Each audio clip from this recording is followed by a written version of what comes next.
Chapter 627. The passers-by began to talk about it. "Let's go, I heard you two is here." "Eh? Are you for real? Seems like it's true. I heard there's you two on the roof over there."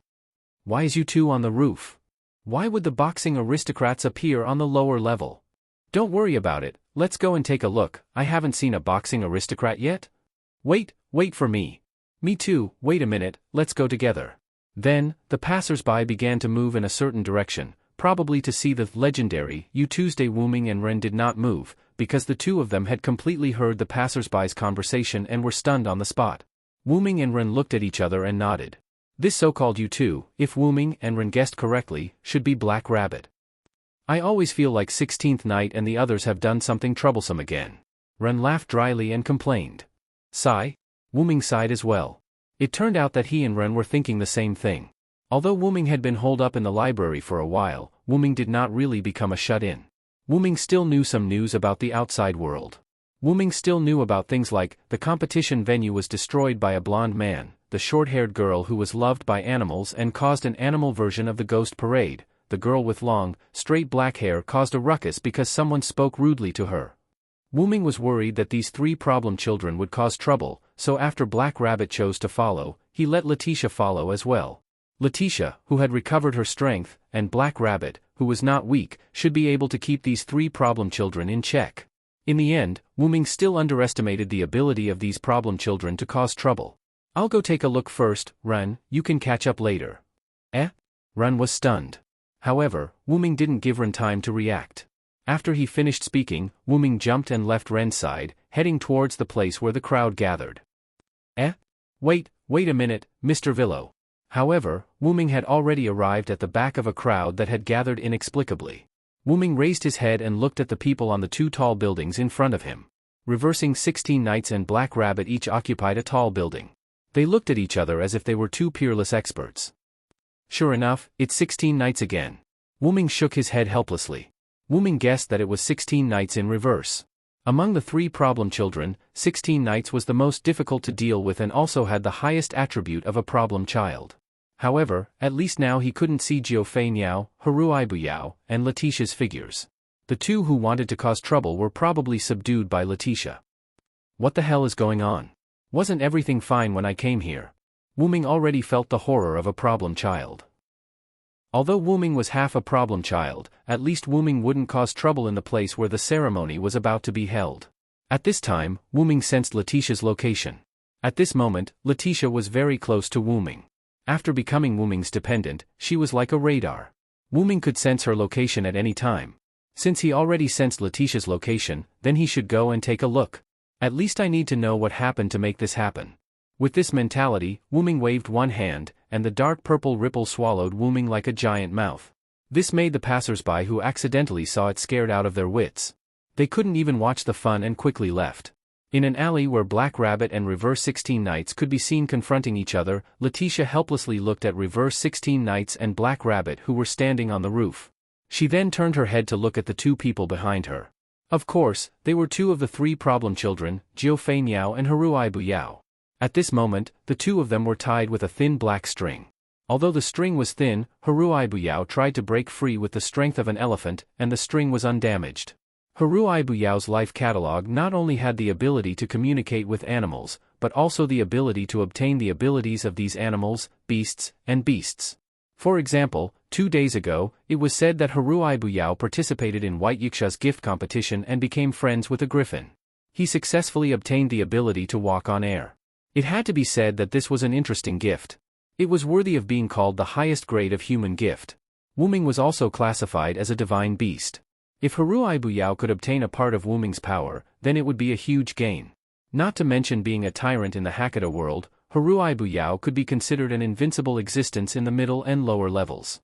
Even in the upper levels of Hakata, Haruai Buyao could occupy a place. If that was the case, then 16 Knights wouldn't be able to do anything to Haruai Buyao.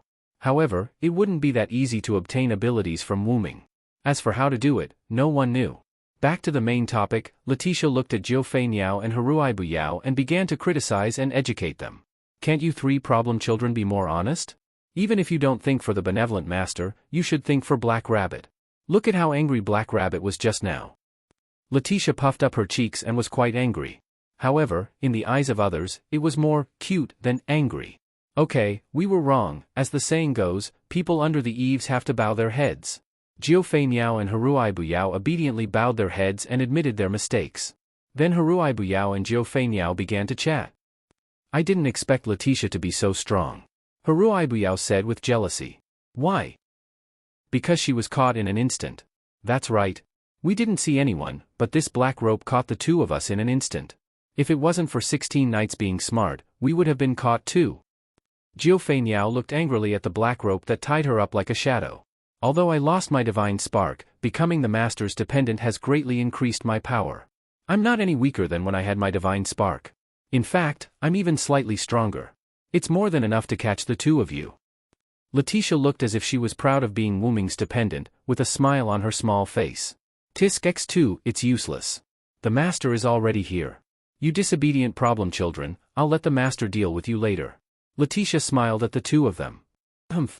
Jiu Feiniao and Haruai Buyao didn't want to admit defeat and turned their heads away. At this time, Wu Ming's voice was heard. You two are quite stubborn. Chapter 628. Master. Letitia bowed to Wu Ming, who walked out from the shadows to show her respect. Wu Ming waved his hand casually. Although Wu Ming had told Letitia many times that there was no need to bow to him every time she saw him, Letitia was still stubborn and had to bow to Wu Ming every time she saw him. After a while, Wu Ming gave up on persuading Letitia. After all, she wouldn't lose anything by bowing, right? At this time, Jiu Yuko and Haruai Hibakushi, who had turned their heads away, turned their heads back. Villo, we are on the same side, right? Haruai Hibakushi looked at Wu Ming stubbornly. Let us go. Jiu Yuko didn't hold back and shouted at Wu Ming angrily. Then I'm sorry. Let's not talk about Jiu Yuko's attitude first. Wu Ming shrugged and walked in front of Jiu Yuko and Haruai Hibakushi. About the problem of being on the same side, I don't think I'm on the same side as you. Traitor. Shameless. Jiu Yuko and Haruai Hibakushi looked like they were betrayed by a traitor. If a passerby who didn't know the situation saw it, they would probably think that it was a tragic drama where two righteous girls were betrayed by a man who was supposed to be on the same side as them. If Wu Ming knew what the two of them were like, he would even have a feeling of, could it be that I'm really a traitor and betrayed them? But there was no if. Wu Ming stretched out his hands and hit Jiu Yuko and Haruai Hibakushi on the forehead with lightning speed. Ouch ouch ouch ouch, Jiu Yuko couldn't help but tear up. Ouch. Although Haruai Hibakushi didn't seem to be in much pain, his slightly wet eyes proved that he wasn't as relaxed as he looked. Then can you tell me now? What did you guys do to end up like this? However, after Jiu Yuasuka and Kasuga Biao were humiliated by their enemies, their beliefs became even more firm. They were truly unyielding and indomitable. Rejected. Ditto. After the two of them finished speaking, they turned their heads to the side again. However, as captives, the two of them had no right to speak. Looks like you won't confess if I don't do something ruthless. Wu Ming smiled. However, this smile made Jiu Yuasuka and Kasumi's hearts tremble. Their bodies couldn't help but tremble. However, this wasn't enough to convince them. Wu Ming, who knew this, looked at Letitia. How about this, Letitia, you come with me. Let's play with the two of them. What do you think? Wu Ming said as his hands moved, as if he was stretching his muscles and bones. As long as you're happy, master. Letitia nodded with a smile, indicating that she would accompany Wu Ming. Wait a minute, I'm a lady. How can you torture a lady? You. Don't you dare. Jiu Yuasuka and Kasuga Biao saw that Wu Ming didn't seem to be joking. The two of them immediately panicked. Scared? Sorry, it's too late. Then, Wu Ming smiled mischievously. Instantly, chains appeared out of thin air. Then, the chains hung Jiu Yuasuka and Kasuga Biao up. Their hands were placed horizontally, and their bodies were upright as if Jesus was being tortured. At the same time, the black rope that Letitia tied to the two of them disappeared. Then, Wu Ming wrote a few runes in the air that they couldn't understand and slapped the runes in the air. This was a Lune rune technique with a soundproof effect. Then, Wu Ming snapped his fingers, and two feathers appeared out of thin air. Wu Ming said as he handed one of the feathers to Letitia. Come, Letitia. Letitia nodded and took the feather. Then, she walked with Wu Ming to Jiu Yuasuka and Kasuga Biao, who were hung up. Then, under the two's despairing gaze, Wu Ming took off their shoes. About a few minutes later, Wu Ming twisted his waist and moved his body twice. I didn't expect you guys to be so strong.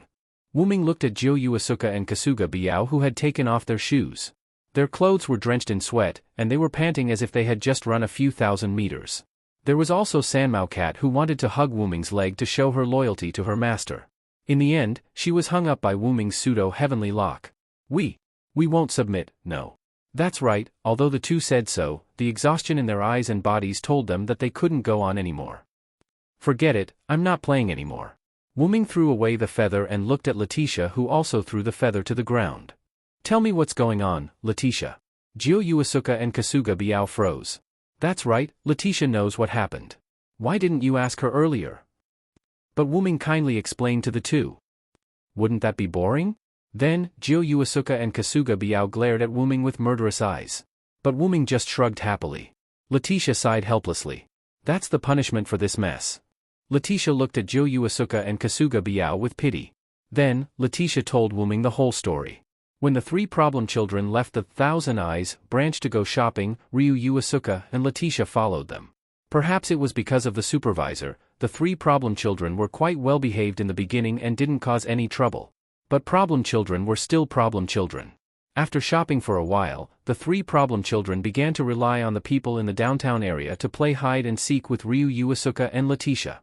Because the three problem children were honest at first, Ryu Yuasuke and Letitia relaxed a little. As a result, Ryu Yuasuke and Letitia couldn't find the three problem children. But thankfully, the two of them still managed to find 16 knights and the other two. They were on top of an extremely tall art building, looking at the scenery outside the 54,545 gate. This caused a commotion among the pedestrians. After all, the building the three problem children were in was a rare piece of art. Knowing that the problem children caused trouble again, Ryu Yuasuke and Letitia began to capture the problem children. 16 knights ran away quickly, while Jiu Yuasuke ran away because of her poor physical fitness. When Kasuga Biao was about to leave with Jiu Yuasuke, the two of them were tied up by Letitia with a shadow rope. One of Letitia's gifts, Dragon's Shadow. It was one of Letitia's gifts that had many uses. Wings, weapons, shields, stealth cover, it could be said to be very versatile. And Letitia's strength had recovered to 4 digits. Along with Kasuga Biao, who was half a beat slower because of taking care of Jiu Yuasuke, the two of them were caught together by Letitia. 16 knights and Ryu Yuasuke, on the other hand, were in the same situation as before. Chapter 629. After I caught Miss Asuka and Miss Yao, I was following Black Rabbit and 16 knights in the dark. However, they were too fast, so I couldn't catch up with them. Letitia was referring to small alleys like this one. After that, Master, you came over. Letitia finished her sentence. Wuming knew what happened after that, although there wasn't anything else, I understand. Thank you for your hard work, Letitia. Wuming patted Letitia's head. Letitia, on the other hand, looked like she was enjoying it. It had to be said that if Letitia's current lowly state and her current expression were seen by those lolicons, who knew how much cuteness they would have. Although Wuming wasn't a lolicon, Wuming had no self-control when it came to cute lolis. Beast. Pervert. That was what Jiu Asuka and Haruai Hikari said when they saw Wuming's happy expression. You two are really energetic. Wuming narrowed his eyes and turned to look at Jiu Asuka and Haruai Hikari. This reminded the two of them of the fear of having their souls controlled by feathers. Snap. Wuming snapped his fingers, and the silver chains that bound Jiu Asuka and Haruai Hikari were released. With a clattering sound, the chains returned to the ripples at the top. Ouch! Jiu Asuka fell to the ground on her but and made a sound of pain. Although Haruai Hikari also fell to the ground on his, but like Jiu Asuka, Haruai Hikari's physical fitness was much higher than Jiu Asuka's, so she didn't feel much pain. However, because of Wuming's punishment, the two didn't have much strength at the moment. Otherwise, Haruai Hikari wouldn't have fallen to the ground on his butt. At the same time, Sanmao, who was released by Wuming, jumped into Haruai Hikari's arms and meowed worriedly. Then, Wuming walked to the two who were sitting on the ground. Jiu Asuka and Haruai Hikari looked at Wuming's shadow and couldn't help but tremble. Even Sanmao's fur stood on end. Then, Wuming personally helped the two of them put on their shoes while Jiu Yuasuke and Haruai Hikari looked on in surprise and embarrassment. Wuming clapped his hands and stood up. What happened just now is just a lesson from this time's trouble. Even if you're a problem child, you still have to remember the occasion. Don't do it again. Wuming's tone was quite gentle, just like a big brother next door. Furthermore, Wuming had personally helped them put on their shoes. This made Jiuyuki and Haruai Hikari blush. Then, Wuming looked.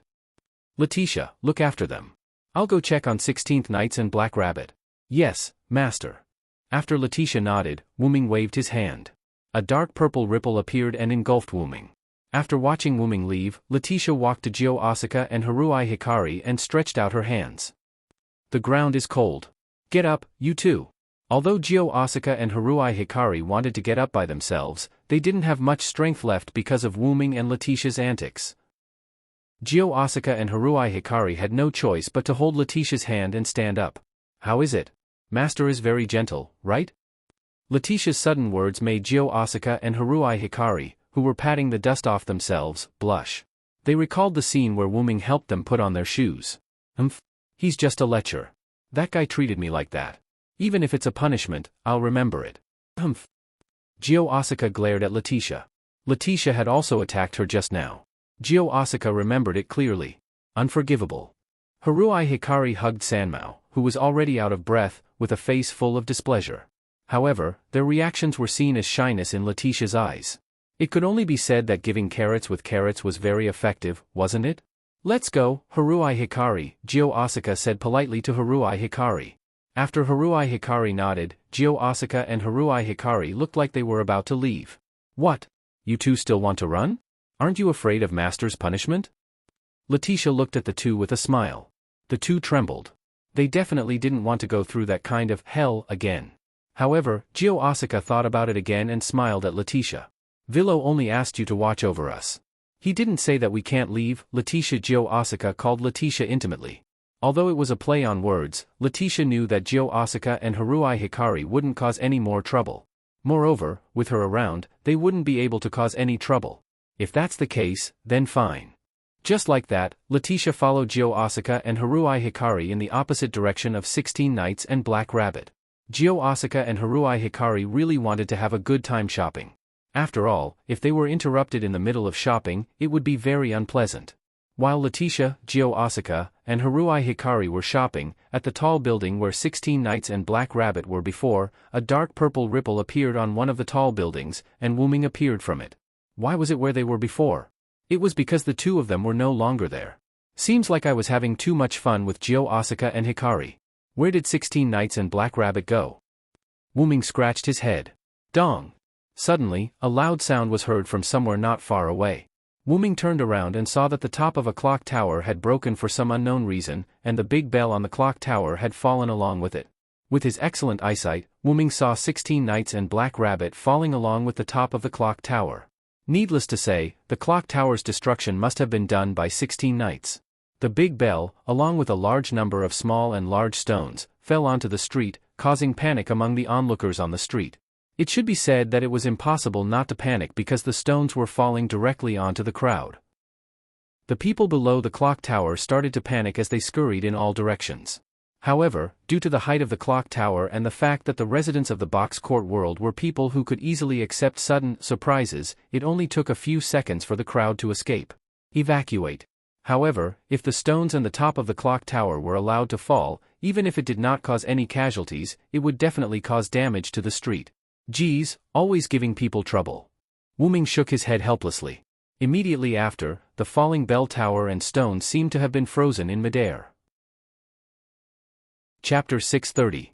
The residents who retreated to the surrounding safe area looked at the strange scene of the bell tower being fixed in midair, and they all discussed in surprise. What's going on? I don't know. Could it be a gift from a powerhouse? I don't know, but this disaster is stopped. Thank God. Wuming used his telekinesis to fly to the side of the falling object that was controlled by his telekinesis. Looking at the wreckage, Wuming was even more certain that this was 16 Knights' masterpiece. There was no pattern, and the traces of destruction were obvious. Other than 16 Knights, Silent Cries didn't think that there was anyone else who could be like a berserker. Wuming had a way to recreate a replacement on the top of the bell tower with advanced item creation, but it wasn't easy. He had to let Wuming analyze the structure of the bell tower. If only Collis was here. Wuming sighed. Wuming recognized the importance of Collis more than once. If Kelly was here, it would only take a second for Silent Wonder to complete the scan. Silent Wonder would then be able to use his advanced item creation. But after all, Collis was now with his original body, and his original body was nowhere to be found. It could only be said that things didn't go as planned. However, Wu Ming wasn't a pessimistic person, so he didn't dwell on this issue. Let's talk about the repair later. Wu Ming looked at Black Rabbit and 16 knights who had landed on the ground below. With the strength of the two, they naturally wouldn't die from falling from a high altitude, and it was naturally even more impossible for them to be injured. The two landed safely on the ground, but there was a strange thing. They were holding each other's arms. Moreover, there was a contract document. It seemed that the two had made some kind of bet. However, it looked like it was a tie because both of them looked unhappy at the moment. Wu Ming landed directly below. Before reaching the ground, Wu Ming heard the complaints of 16 knights. I absolutely can't accept it. It's obvious that my side is faster? 16 knights, who had never lost in games, was very unhappy about the draw. Boxing's judgment won't be wrong. If you have any opinions, you can appeal, but the result won't change. Black Rabbit was quite satisfied with the result of the draw. Anyway, her goal had been achieved. From the point of being able to issue any order to 16 knights unconditionally, Black Rabbit had already profited. Being able to make a problem child obey an order, no matter how you think about it, isn't it? Wait for me, you two. Wu Ming interrupted at the right time. Yo, isn't this little brother? What a coincidence. When 16 knights saw Wu Ming, it was as if all the previous unhappiness had disappeared. Do you want to have a match with me? The winner will get the chance to give orders to the other party. However, Wu Ming pointed behind him. You guys deal with them first. Wu Ming's tone was full of helplessness. Black Rabbit and 16 knights looked behind Wu Ming, but the problem was that there was nothing above. Wu Ming kindly reminded. Black Rabbit and reverse 16 knights raised their heads and saw a group of flying dragon subspecies descending towards them. Among them, at the forefront, there was a man who didn't ride a dragon. That was Wu Ming's old friend, the scheming man, Mandela. Huh? What is that? The straightforward 16 knights expressed that he didn't know what those people were doing. That's the military police belonging to Salamandra. Black Rabbit showed an expression of being finished. Oh, that is to say, they are here to catch us. 16 knights had a burning look on his face. Please don't be so happy, Mr. 16 knights. We've gotten into quite a big mess. Black Rabbit was mad at 16 knights' cheerful and optimistic attitude. More than once, Black Rabbit had the urge to strangle 16 knights to death. We are finished this time. Black Rabbit bent down dejectedly, looking like he had lost his life. You two don't talk later, I will deal with this old friend. Wu Ming looked at the approaching Mandela and said to Black Rabbit and 16 knights without looking back. Oh, this is going to be interesting. 16 knights reversal looked like he was waiting to watch a good show. He naturally understood what Wu Ming meant by old friend. Eh? Mr. Villo, do you know the people from Salamandra? Black Rabbit obviously didn't understand that Wu Ming's old friend was derogatory. In short, don't talk. As soon as Wu Ming finished speaking, the military police from Salamandra landed. Thieves in front, don't move. Mandela acted as if he didn't know Wu Ming and roared at Black Rabbit and 16 knights behind Wu Ming. But Mandela's words actually included Wu Ming. Wu Ming narrowed his eyes. It seemed that this guy was a little more powerful than Wu Ming thought. But it's just a little bit more powerful. Give me some face, Mandela. The two behind are my people. There are no casualties in this incident, and I will personally fix the clock tower. How about it? Wu Ming said, his whole body exuding a dangerous aura. This aura made the flying dragon subspecies ridden by the Salamandra military police feel uneasy, and began to become restless. But the Salamandra military police also had some skills, and none of the flying dragon subspecies were out of control. Black Rabbit also felt Wu Ming's strong aura. Although Wu Ming did it for them, he was a little uneasy. After all, they were outsiders. They caused trouble in other people's territory, and their attitude was so tough in the end. It was inevitable that people would feel uneasy. However, for Wu Ming, his companions were the most important. As long as they didn't make any big mistakes, if Wu Ming had the ability, he wouldn't mind covering up for his companions. After all, you couldn't expect a problem child to correct his mistakes, therefore, weakness was the original sin. This was still the case where Wu Ming gave face to the other party. If it was White Yiksha's people who caused such a disaster, Mandela would probably turn a blind eye. Wu Ming's request with a threatening attitude made Mandela very uncomfortable, but he already knew that the other party was a powerhouse who was not weaker than White Yiksha, so his attitude needed to be slightly changed. As early as when he rushed over, he saw Wu Ming with this group of criminals, so they must be a group. But since the military police had already come out, there was no reason to return without any results. It would be too embarrassing. However, it was still possible to turn a blind eye to it now. As suspects, the two of them must go to Salamandra with our military police. Without any superfluous words, Mandela put forward his bottom line. Of course. Wu-Ming nodded. Since the other party gave him face, Wu-Ming naturally wouldn't refuse. Letting Black Rabbit and 16 Knights go back with Salamandra was a small punishment for the two. Although it was impossible to learn from going back to the 16 Knights, it was impossible. Then, please. Chapter 631. Wu-Ming brought Black Rabbit and 16 Knights with him and followed Mandela's military police to Salamandra's base. Wu-Ming didn't care about the destruction of the bell towers that were fixed in the air by Wu-Ming's telekinesis. This became the scene of the fire dragon's birth ceremony, attracting many people to come and see the falling objects hanging in the air. It could be considered a blessing in disguise. With Wu-Ming's telekinesis, it wouldn't affect anything if he just controlled the falling objects from Salamandra's base. Therefore, Wu-Ming didn't care about it for the time being. Let the falling objects stay in the air and deal with the matter in front of him first. Salamandra's conference room, on the wide rectangular conference table. Shadora sat at the head of the table, Mandela sat on Shadora's left, and White Yiksha sat on Shadora's right. On both sides of the three sat a few higher-ups of Salamandra, but it was obvious that they were all gathered together. When Wu-Ming first met White Yiksha, only Shadora and Mandela accompanied him. In other words, only Mandela and Shadora were the real higher-ups, and the others weren't considered higher-ups. Or rather, they were Mandela's trusted aides. And for this meeting with No Name, Mandela pulled a few of his trusted aides over. After all, when facing No Name, only Shadora and Mandela were there, it was inevitable that it would be rude. From Mandela's point of view, among the two powerhouses present, White Yiksha was obviously leaning towards No Name, and Wu-Ming was completely on the side of No Name, so he had to treat No Name with caution. Even if Mandela looked down on the other side as a community, Mandela still had to be polite. On the seat opposite Shadora, Run, the leader of No Name, sat there. On the way here with Salamandra, Wu-Ming and the others happened to see Ren with a helpless and slightly panicked face, so Wu-Ming brought their leader over. However, inexplicably starting a meeting with Salamandra made Ren quite nervous. The other members of No Name sat on both sides of Ren. On Ren's left was Wu-Ming, and on his right was 16 Knights. It had to be said that 16 Knights, as a suspect, was able to sit here was thanks to Wu-Ming. Otherwise, with Mandela who looked down on No Name, 16 Knights who was of low birth and caused trouble would be punished by Mandela.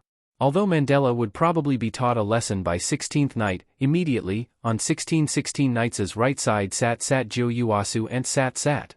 Good heavens, this is a group of problem children. Although Jio Yuasu ants brought Letitia to go shopping, when Wu-Ming found Ren, he also found the three of them. After all, it was not easy for the members of No Name to gather, so Wu-Ming did not give Jio Yuasu ants a chance to go shopping. Instead, he let Letitia bring the two of them to follow Wu-Ming to Salamandra's base. After all, No Name still had to talk with Salamandra. As for Letitia and Black Rabbit, they sat on Wu-Ming's left side.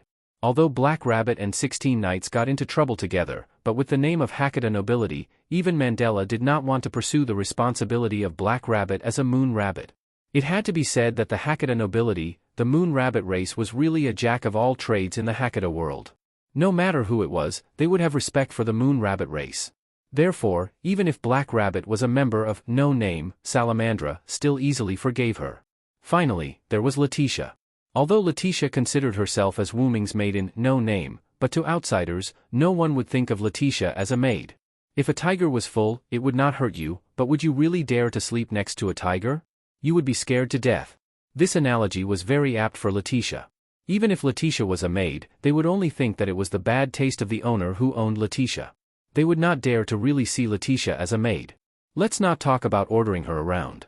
If you let a 4-digit person stand in front of Salamandra, a 5-digit person, listen to people talk, even if Letitia would agree, would Salamandra dare to do so? A 4-digit person was a 4-digit person, belonging to the upper echelons of Hakata. As a 4-digit person, Letitia completely had the qualifications to sit next to Wu-Ming. And Letitia also understood this principle, so under Wu-Ming's instructions, she sat next to Wu-Ming. Seeing that everyone was present, as the host, Shadora spoke. Regarding the destruction of the sacrificial bell tower by Mr. 16 Knights and Miss Black Rabbit, because there were no casualties and the street was not damaged, Salamandra decided not to pursue the matter. However, the price is that No Name will be responsible for repairing the damaged bell tower. Does No Name have any objections? Shadora first made a ruling on the disaster caused by the actions of Black Rabbit and 16 Knights. But as Shadora said, because there were basically no losses, No Name only needed to repair the bell tower. In this regard, Mandela had no objections.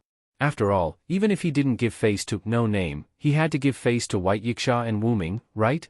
One was the person who led No Name here, and the other was a powerful person in the No Name community. Even if he wanted to throw a tantrum, he had to hold it in. No Name has no objections to Salamandra's decision. This sentence was said by Ren. After all, if the communication between communities was not spoken by someone other than Ren, it would inevitably cause the community to lose face. Wu Ming and 16 Knights knew this, so they didn't speak. However, when 16 Knights saw Ren's body trembling slightly due to nervousness, he gently patted Ren's back. Ren glanced at 16 Knights, and under 16 Knights' trusting smile, Ren gradually overcame his fear. With a big brother like 16 Knights, Wu Ming didn't need to comfort Ren. The problem of Black Rabbit and 16 Knights' destruction had come to an end, so next should be the main event. Then, regarding the birth of the Fire Dragon and the Demon King's attack, do you have any preparations? Wu Ming took the lead to open the door to this topic, but this surprised Ren and Black Rabbit. Mr. Villo, why did you? Black Rabbit wanted to say something but stopped. Clearly, Black Rabbit was concerned about why Wu Ming exposed this information. Because Salamandra must have known about this long ago. Am I right, White Yiksha? Chapter 632. Wu Ming said as he looked at White Yiksha. Villo is right. The higher-ups of Salamandra already know about this. White Yiksha nodded slowly. This wasn't hard to understand. After all, the Fire Dragon's birth ceremony was organized by White Yiksha and Salamandra together. It didn't make sense that White Yiksha knew about the Demon King's attack, but Salamandra didn't. After White Yiksha knew about the prophecy of the Demon King's attack, he first looked for the organizer of the Fire Dragon's birth ceremony, Salamandra. However, in order to not cause panic, very few people in Salamandra knew about this. It should be said that the only people in Salamandra who knew about this were Shadora, Mandela, and a few of Mandela's trusted aides. Because of this, the members of Salamandra did not show any signs of surprise. However, a few of Mandela's trusted aides were surprised by Wu Ming's bluntness in revealing the secret. No matter what, the Fire Dragon's birth ceremony and the Demon King's attack was already a secret. If others heard about it, it would be troublesome. In the worst case, the Fire Dragon's birth ceremony would be destroyed before it was even held. However, since you know that the Demon King's attack will happen during the Fire Dragon's birth ceremony, why don't you just cancel the ceremony? Jiu Yuanfei asked. That's right. The Demon King's attack was so serious that people would die. So why continue to hold the ceremony? Was it because of a matter of reputation? After all, canceling the ceremony would affect the reputation of the community. Of course it's not that simple, Yuanfei. White Yiksha explained to Jiu Yuanfei. Although in the eyes of others, Salamandra was completely capable of bearing the price of a failed Fire Dragon's birth ceremony, no one wanted to lose out. Furthermore, it would be foolish to choose his own reputation in such a situation. White Yiksha could not hold the ceremony with such a community.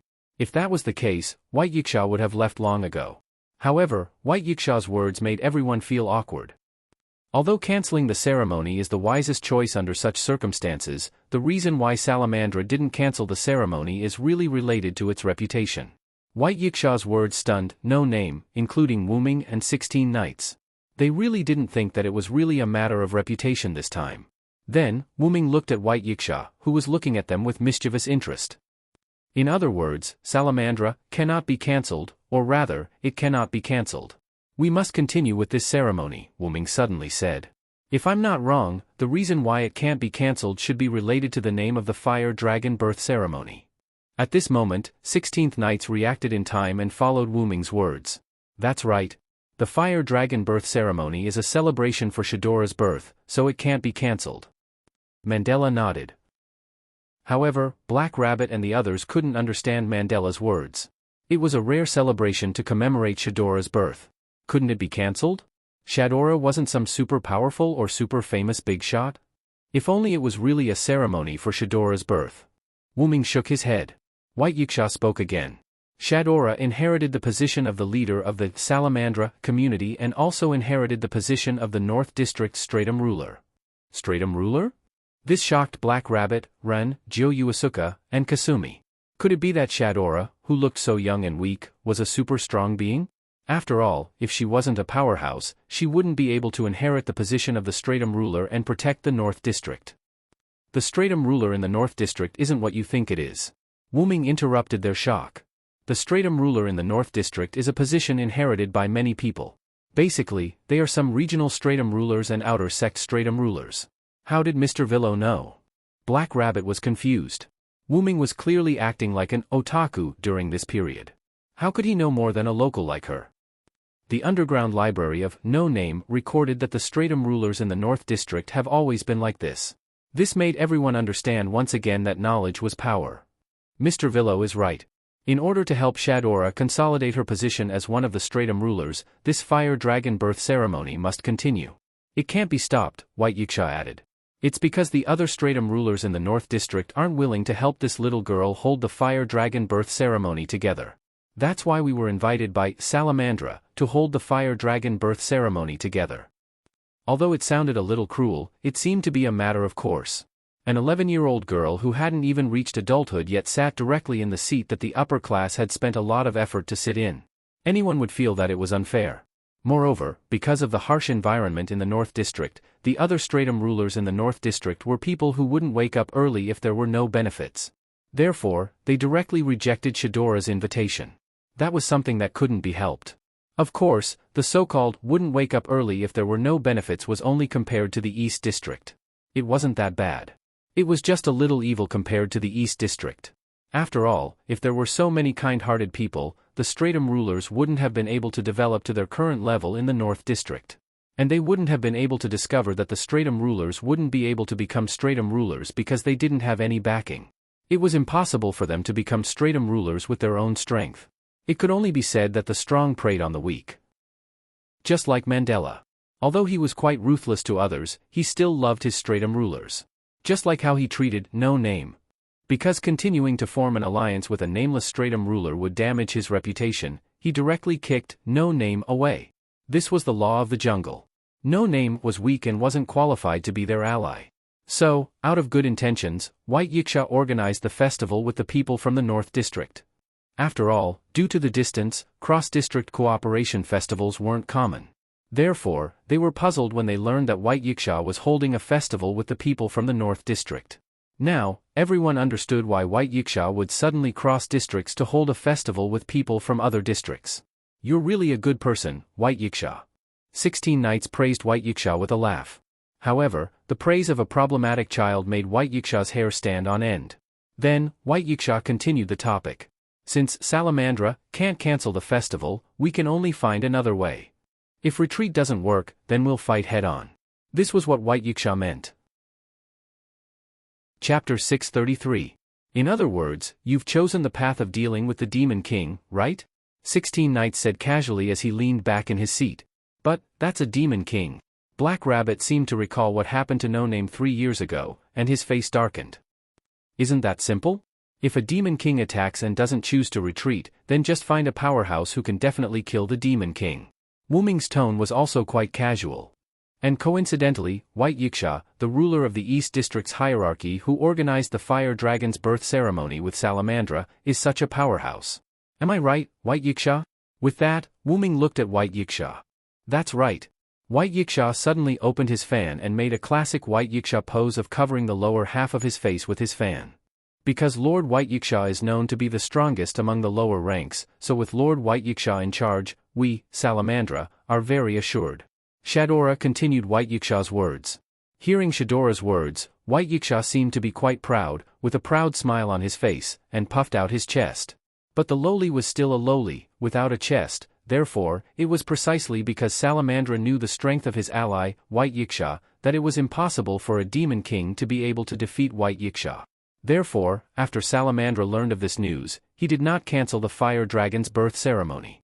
Instead, he asked his ally, White Yiksha, to help him deal with the unknown Demon King. And White Yiksha, whether it was out of responsibility as the ruler of the hierarchy or because of their relationship as allies, White Yiksha would help. Then, you came to us for insurance, right, White Yiksha? After Wuming knew what had happened, he understood why White Yiksha asked No Name to join the Fire Dragon's birth ceremony when it was about to begin. At first, everyone's guess was not wrong. No Name had the slogan to defeat the Demon King and was a community that specialized in fighting the Demon King. Therefore, White Wuxia chose No Name. But there was a more important reason, and that was insurance. Previously, when White Wuxia was looking for No Name, Wuming was showing off his power to White Wuxia.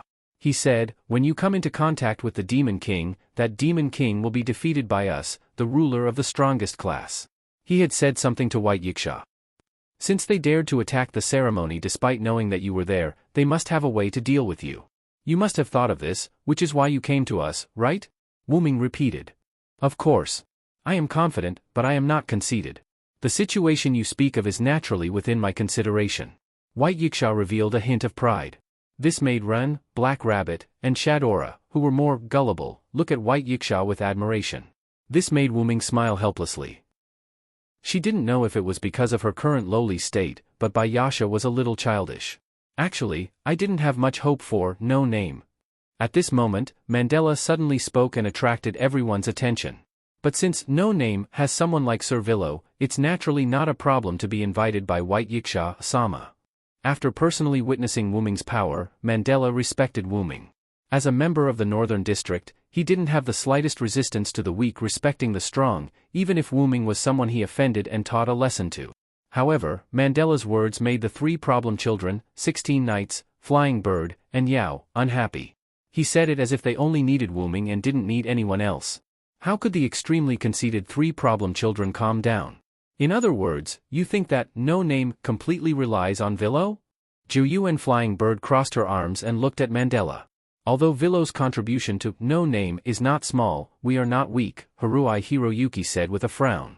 You bastard, do you want to try my fist? Reverse 16 Knight said, revealing his fist. No need, No Name only needs to send Sir Villo. Mandela directly rejected the 3 problem children's request. In his opinion, these people were just weaklings who only knew how to cause trouble and weren't worthy of his attention. However, if they wanted to offend him, he didn't mind teaching them a lesson. As a result, Mandela's words angered the 3 problem children. Then why don't you have a taste of our power? 16 Knights laughed.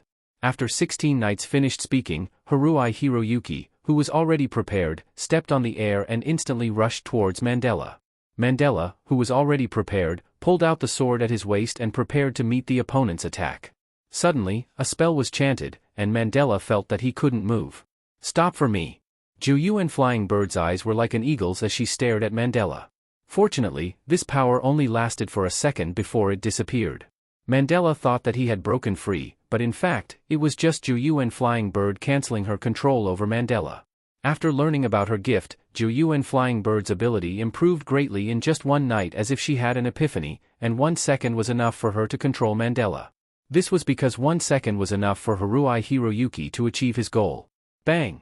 In an instant, Mandela was directly sent flying by Haruai Hiroyuki's kick and hit the wall.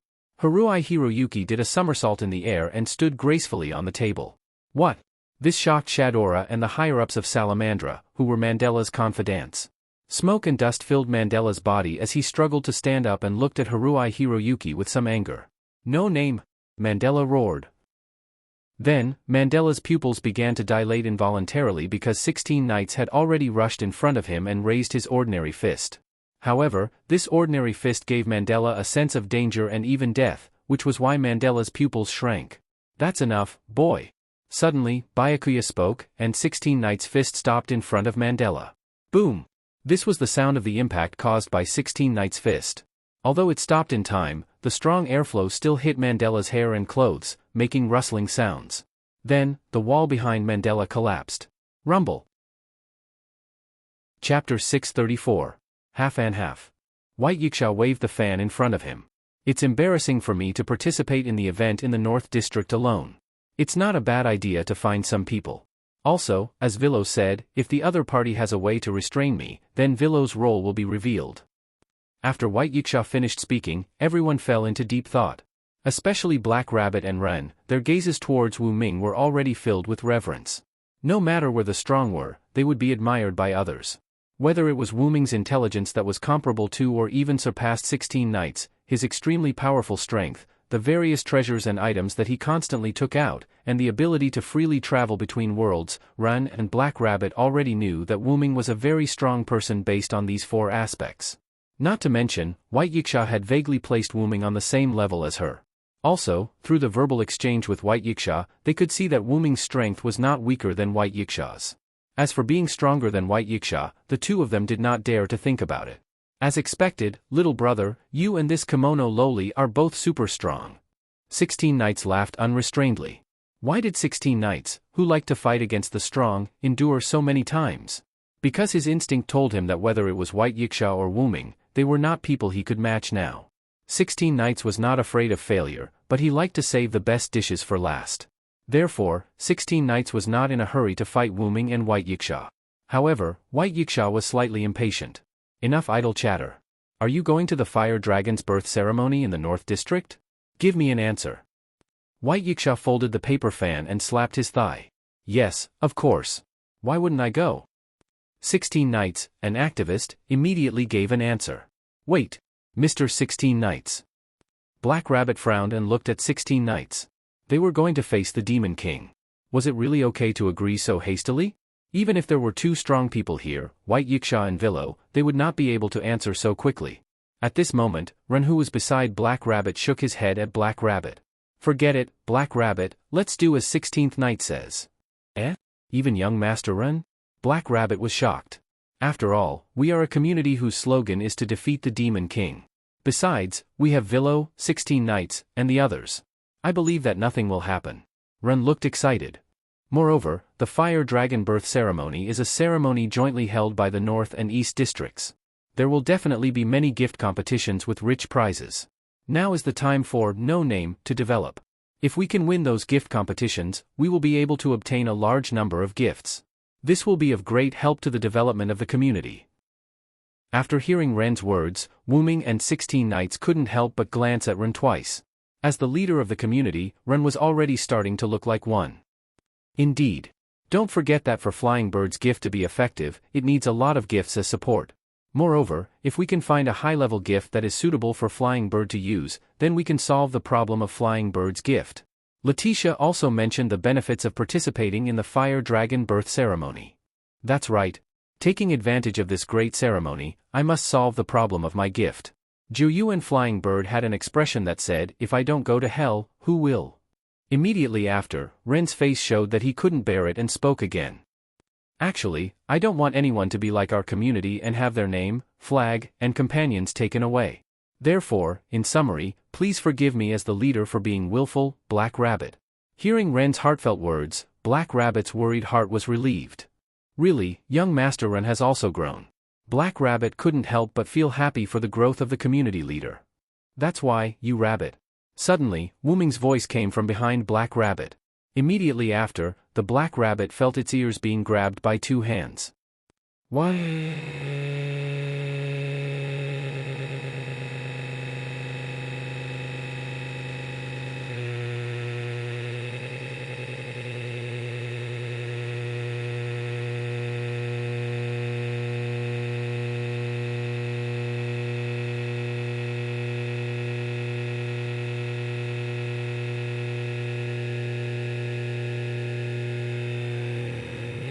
How could a mere Black Rabbit win against Wuming? Wuming used a little force and Black Rabbit couldn't hold on. Woo! Black Rabbit let out a strange cry, but Wuming acted as if he didn't hear it and continued to ravage Black Rabbit's ears. Wuming's mouth didn't stay idle either as he ravaged Black Rabbit's ears while speaking. Although I'm now a spirit, my strength hasn't been weakened by much. Since I've already joined No Name, then you just need to work hard toward the goal you want to move forward, because... Wuming paused, then let go of the hands that were grabbing Black Rabbit's ears, which made Black Rabbit's expression relax slightly. Then, Wuming touched Black Rabbit's head while walking away. You have me behind you. An extremely plain sentence made No Name, including 16th Knight and the other two, feel incomparably reliable. Then, White Yiksha smiled. In that case, you can go back. The Fire Dragon's birth ceremony will officially start in 3 days. However, White Yiksha's words made 16th Knight slightly unhappy. Then can't we go in advance, White Yiksha? 16th Knight showed a presumptuous look. Jiu Yuao and Haruai Hiroyuki were also slightly moved. I'm already looking forward to it. It shouldn't be a big deal to go in advance. This group of problematic children couldn't wait for one night, so how could they wait for another 3 days? This made White Yiksha feel a little helpless. They were indeed problematic children. Alright then, I'll help you wait for a while and send you over directly. Then, White Yiksha put down his fan, spread out his palms, and clapped twice. At that moment, Wuming felt a slight fluctuation in space. Okay, we've arrived at the North District, White Yiksha said. Eh? We're here already? Black Rabbit was clearly stunned, clearly unable to react. Don't lie to us, White Yiksha. Jiu Yuao narrowed her eyes at White Yiksha, clearly suspicious of him. Although I don't think you're lying to us, you still can't be trusted. Haruai Hiroyuki nodded. White Yiksha wasn't angry, but smiled slightly. Let's just go out and take a look. White Yiksha picked up his folding fan and covered the lower half of his face. Then, everyone stood up and walked out. As soon as they walked out of What and What's shop, what greeted No Name's eyes was no longer the original East District, but a city with a different style from the East District. This is the North District, everyone, White Yiksha announced. Chapter 635. Mandela was injured. Although it wasn't serious, the fact that a mere No Name could injure Mandela from Salamandra was enough to make Mandela's subordinates, who were the so-called higher-ups, extremely surprised. No Name left in a hurry. Rinha Kurobunny had an apologetic and helpless expression as he pulled 16 knights, Jiuyuki, and Kasuga Hikari away in a hurry. Wuming and Letitia were left behind to deal with the trifles caused by the three problem children. The higher-ups of Salamandra were frightened by the fleeting strength of No Name. In addition, the decision was in the hands of Shadora and Mandela, so they didn't think about how to deal with this incident. Mandela was quite embarrassed because he felt the threat of death, so he wanted to severely punish No Name and the group of problem children who didn't respect etiquette and directly attacked. However, because Mandela's skills were inferior and he lost despite being on guard, Mandela was too embarrassed to be ruthless. However, the most important thing was still the leader of the Salamandra community, Shadora. Although Shadora was young, she was still the leader of Salamandra. Shadora was quite dissatisfied with Mandela's provocative words towards No Name before. In Shadora's opinion, this incident was completely instigated by her brother. Therefore, Shadora suppressed her brother and wasn't prepared to let No Name pay any compensation. Mandela naturally didn't agree, but after being glared at by his sister, he immediately compromised.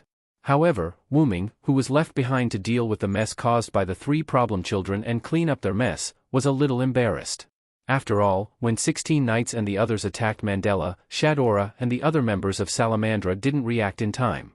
Without Wuming, why would White Yiksha let them do as they pleased was another important reason. Therefore, Wuming used his ability to create high-grade items to help repair the wall and the damaged floor, tables, and chairs. After all, the creation of high-level props was not something like projection magic. Therefore, ordinary walls, tables, and chairs, the finished products created by silent sound would not disappear. Then, because of Mandela's injury, he left early. After Shadora and the higher-ups of Salamandra had a short discussion with Wuming, because she was worried about her brother's injury, Shadora ended the meeting. After all, when the three problem children attacked Mandela, the meeting had already collapsed. If it weren't for White Yiksha and Wuming's support, as well as Shadora's understanding, this would have turned into a war between Salamandra and No Name. Shadora said, "Feel free to do whatever you want in Salamandra." Then, she left with the higher-ups of Salamandra. Then, when White Yiksha and Letitia were about to leave, Wuming called out. Wuming stopped him. "Wait, Vero." White Yiksha and Letitia were both White Yiksha and Letitia White Yiksha.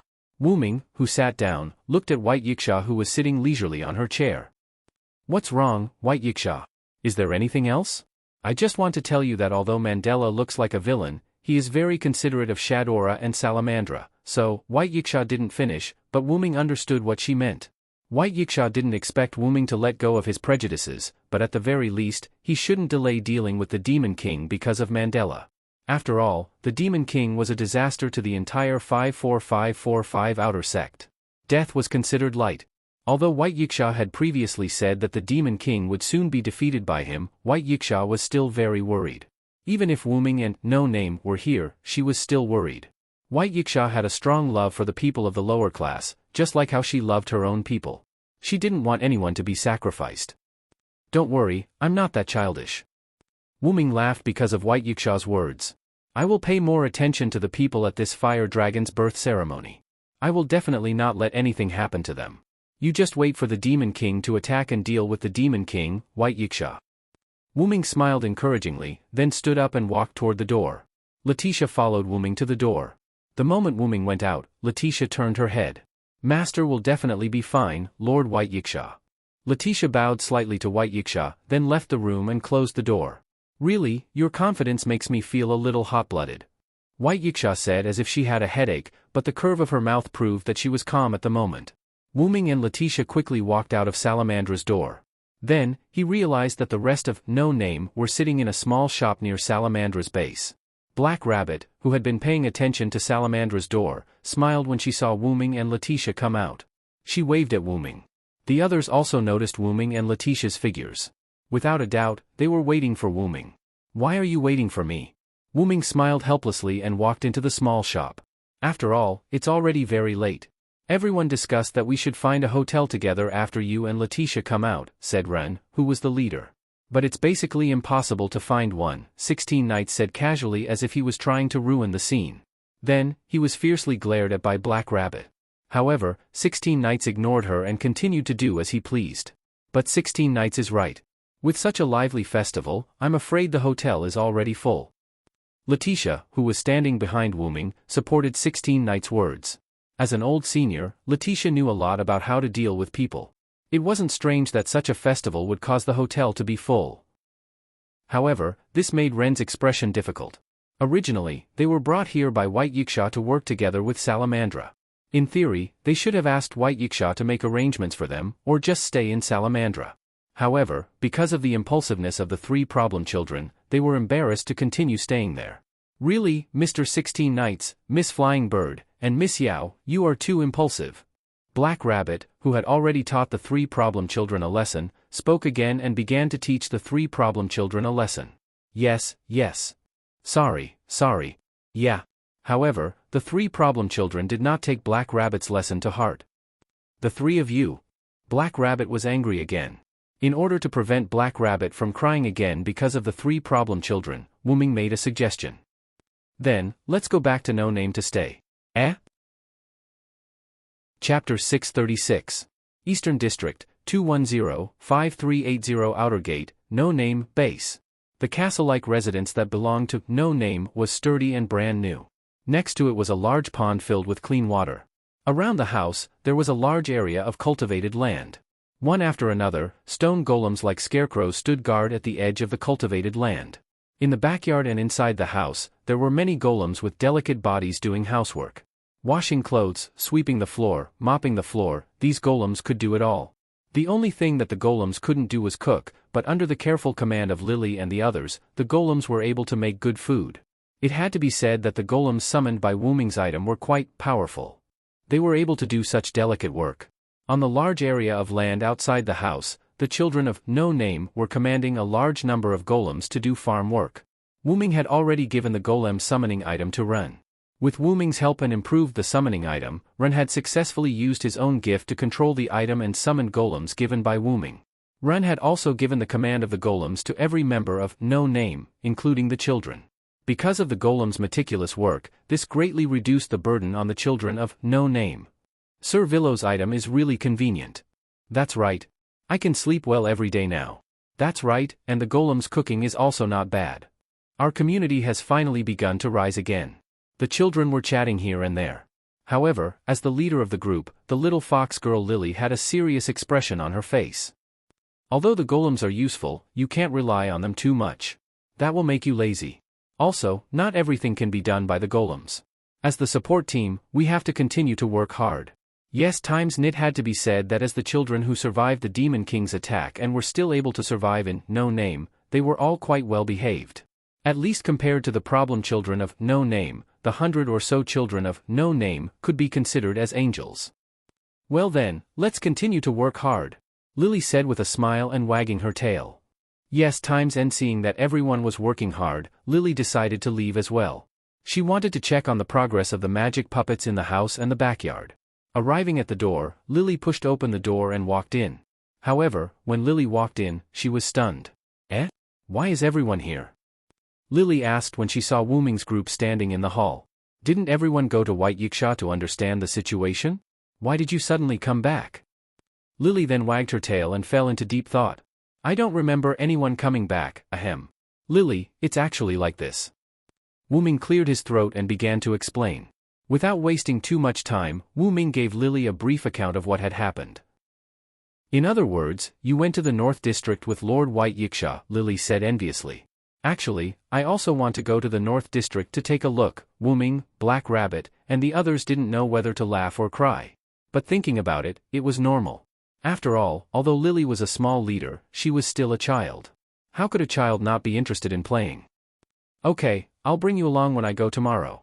Wu Ming patted Lily's head and comforted her. The reason why Wu Ming and the rest of the No Name could arrive at the No Name base so quickly was because Wu Ming used the teleportation portal. There was only one requirement for the teleportation portal, and that was, as long as it was a place they had seen or been to, they could connect to it.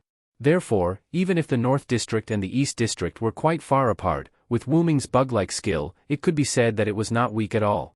Therefore, when the No Name people were worried about finding a hotel, Wu Ming directly proposed to open the teleportation portal and return directly to No Name.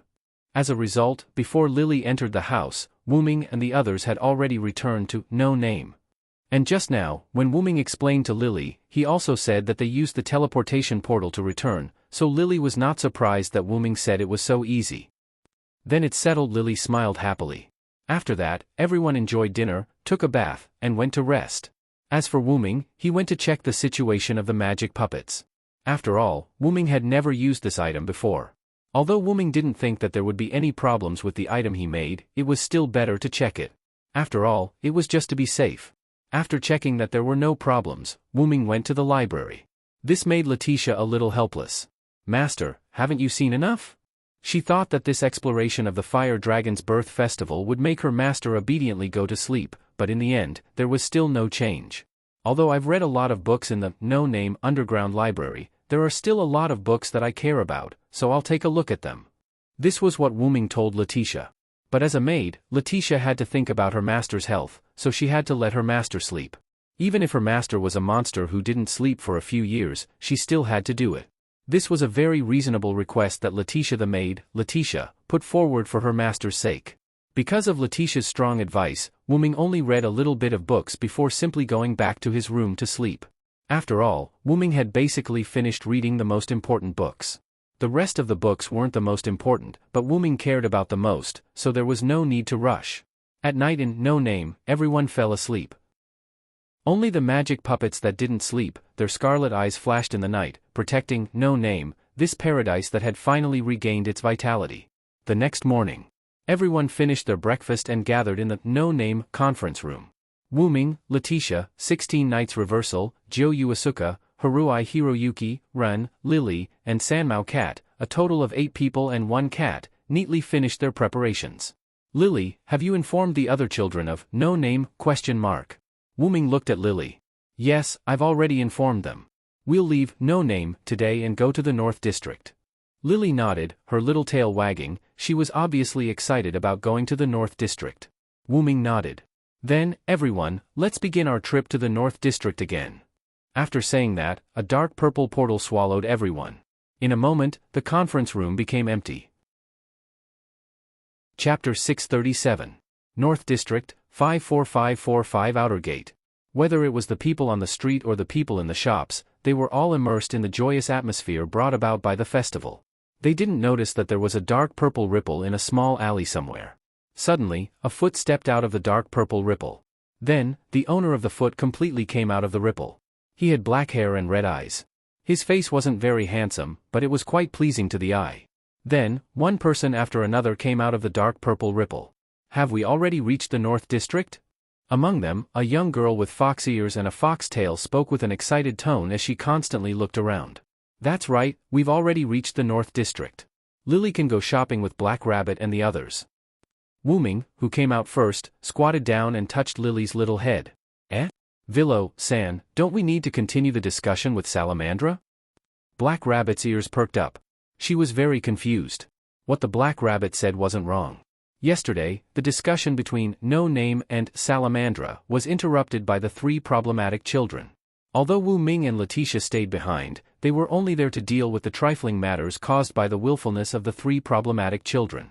Thus, regarding the Fire Dragon's birth ceremony and the Demon King's attack, Salamandra and No Name did not come to a conclusion. We do need to, but don't worry. I've already talked to Shadora and Byakuya. Today, we don't need all of no-name's people to go to Salamandra for the meeting. We only need to send a few people. Wu-Ming explained to Black Rabbit. So that's how it is. Then, we can go shopping. Jiu Fei Niao smiled. She didn't have enough shopping yesterday.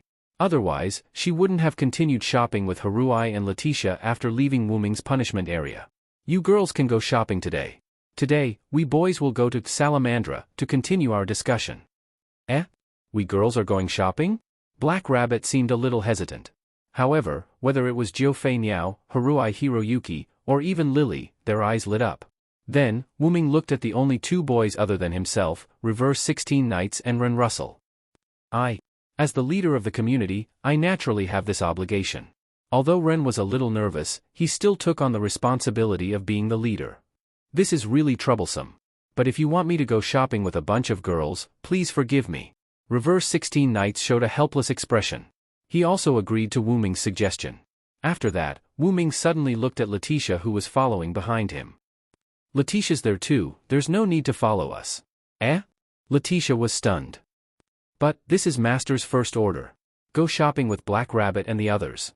Wu-Ming placed his hand on Letitia's head and smiled. Since it was the Master's order, there was no way to refuse. Yes, my master. Letitia smiled in response to Wu-Ming. Suddenly, Letitia was pulled away. Then, Jiu Fei Niao's voice was heard. Then, I'll leave the rest to you guys. Jiu Fei Niao was holding Black Rabbit in one hand and Letitia in the other. Together with Haruai Hiroyuki and Lily, they hurriedly ran out of the alley. Run, Mr. Villo, Mr. 16 Knights, I'll leave it to you guys. Lily turned back and waved at Wu-Ming and the other two. Please. Haruai Hiroyuki also turned back and said. Don't worry, leave it to me. 16 Knights replied arrogantly and confidently. Wu-Ming also patted Ren's shoulder, who was a little nervous, and smiled confidently at the girls who were leaving.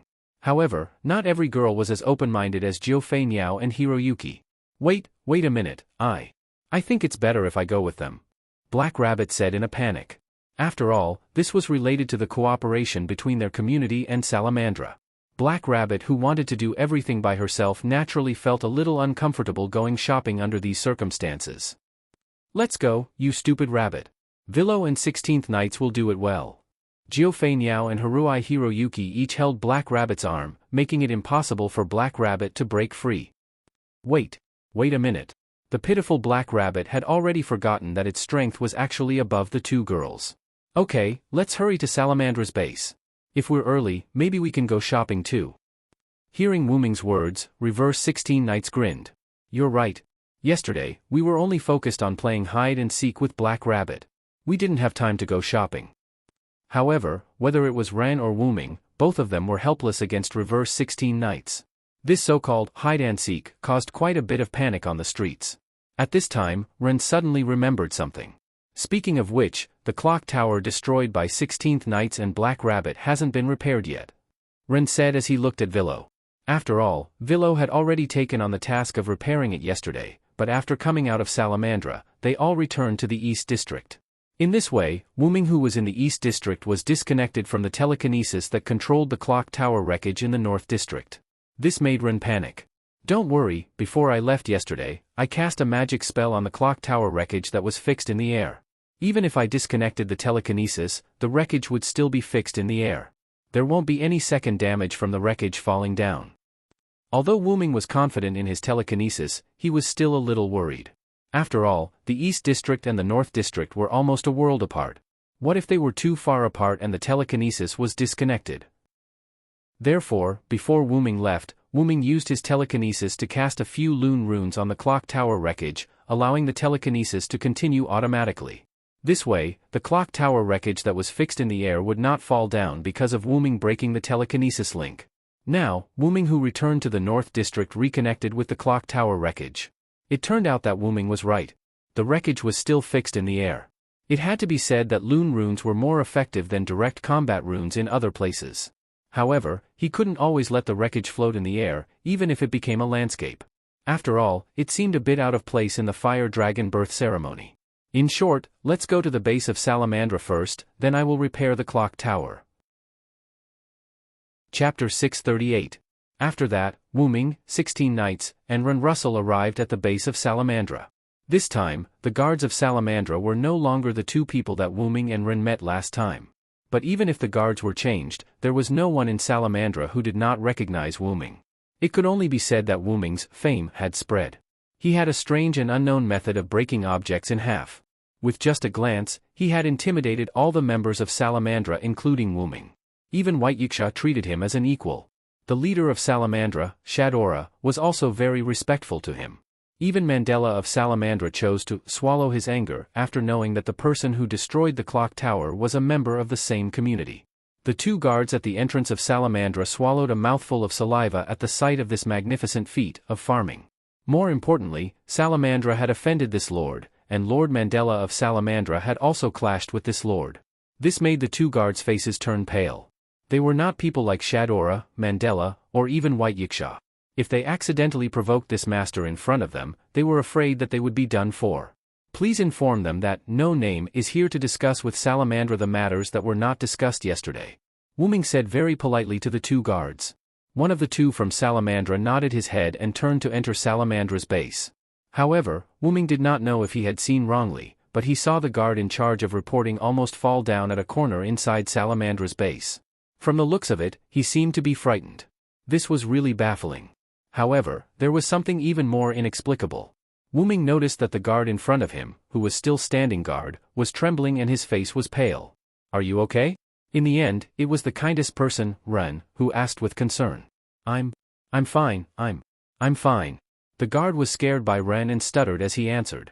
His eyes were vaguely looking at Wu Ming, as if he was afraid of provoking him. This made 16 knights, who caught the guard's small movements, interested. "Aha, looks like little brother left a deep impression on Salamandra yesterday." 16 knights teased Wu Ming, but Wu Ming also saw the guard's eyes looking at him erratically. This made Wu Ming feel a little helpless. Was there a need to be so scared? Yesterday's matter was yesterday's matter, yesterday's people were yesterday's people yesterday. It would not implicate anyone else, let's just talk about it as it is. Furthermore, Wu Ming wasn't someone who held grudges. He wouldn't vent his anger on the other members of Salamandra just because Salamandra didn't respect Wu Ming in the beginning. After all, Wu Ming was not a demon. However, in the eyes of Salamandra, Wu Ming was a demon. Fortunately, in less than half a minute, Shadora and Mandela came out to greet him. This made the guard of Salamandra breathe a sigh of relief. "Welcome to Salamandra again, Leader Ren, Mr. Villo, Mr. 16 Knights." Shadora smiled sweetly. Wu Ming listened to Shadora's words and was quite satisfied. This was because she first addressed Ren, who was the leader of the community, and not Wu Ming, who was the most powerful. It could be seen that the other party, or Shadora, had begun to pay attention to No Name. No, in fact, Wu Ming had already seen through it. Shadora, as a child with a pure heart, looked down on Salamandra for unilaterally breaking the contract with No Name quite disdainfully. However, because of Mandela's strong resistance, coupled with the fact that he had not contacted No Name for the past 3 years, it was not easy for Shadora to handle it.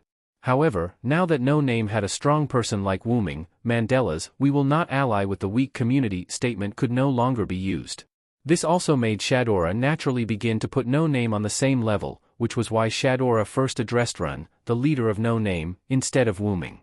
Even if Mandela was a little unhappy, there was nothing he could do. He had also been frightened by Wu Ming, and had been injured by No Name and the 3 unknown small fries. He had even felt the threat of death. It could be said that if it wasn't for White Yiksha's last shout that stopped the reversal of 16 Knights, Mandela believed that even if he didn't die, he would have lost a layer of skin. Therefore, Mandela had no way to deal with the issue of No Name's attitude and even contact. He could only let Shadora do as she saw fit. After all, this could also train Shadora's ability as the leader of the community. Moreover, she knew in her heart that it was enough to make Mandela feel at ease. Then, Ren responded to Shadora in a manner that was neither servile nor overbearing. "Yes, Leader Shadora. We're here to disturb you again." Shadora smiled and nodded, then extended her hand and gestured behind her. "This way, please." Then, Wu Ming and the other two followed Shadora and Mandela. Under the gazes of the members of Salamandra, they came to the meeting room where No Name and Salamandra had discussed yesterday. When they opened the door, they saw White Yiksha, who had been waiting for a long time. "Oh, you're here. Hurry up. I'm already a little impatient from waiting." Although that was what she said, White Yiksha did not show any signs of impatience. However, they would not continue to wear down White Yiksha's patience just because she did not show any signs of impatience. Everyone quickly sat down in their seats from yesterday. However, compared to yesterday's lively atmosphere, today's meeting room was quite deserted. This was because whether it was Salamandra's side or No Name's side, the number of people had decreased by a lot compared to yesterday. Only Shadora and Mandela were on Salamandra's side today. The original Salamandra's higher-ups and Mandela's confidants were not present today.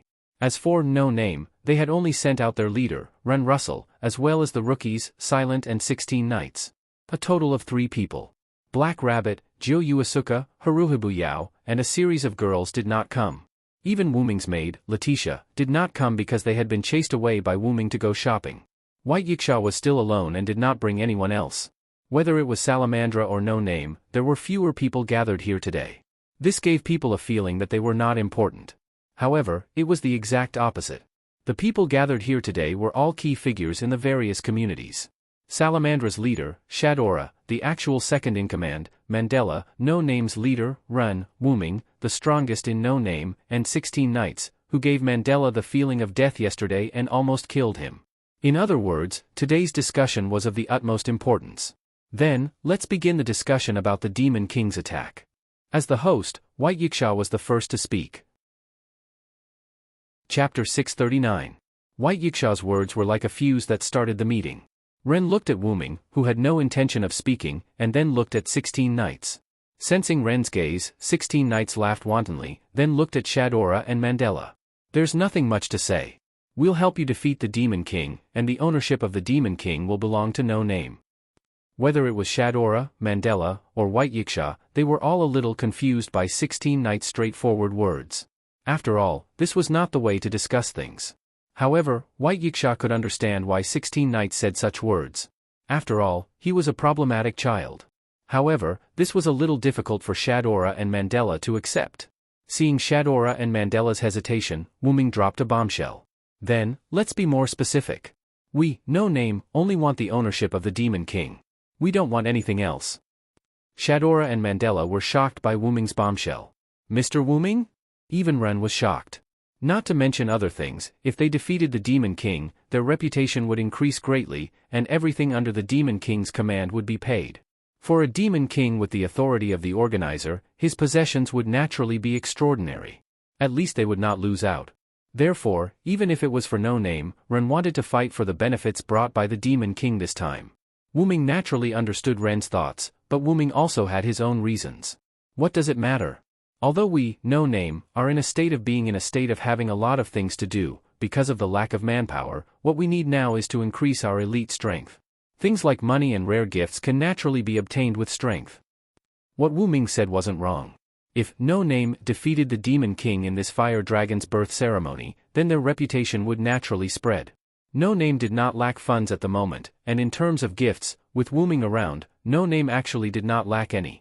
After all, Wuming's advanced item creation wasn't just for show. Moreover, Wuming's Manchala square array had many other things as well. Although Wuming was currently in his spiritual body, the items inside the Manchala square were all mana aggregates. However, Wuming could still take them out and use high-grade tools to create them. Although its performance couldn't be compared to the real thing, at least it wasn't a problem. Therefore, the most crucial point of No Name was its lack of combat power. After all, even though the box court world was nominally a world where negotiations were conducted through the gift competition, this world wasn't safe, especially when there was a cheater like the Demon King. No Name was unlike Salamandra, which had members of the Draconic bloodline and flying dragon troops.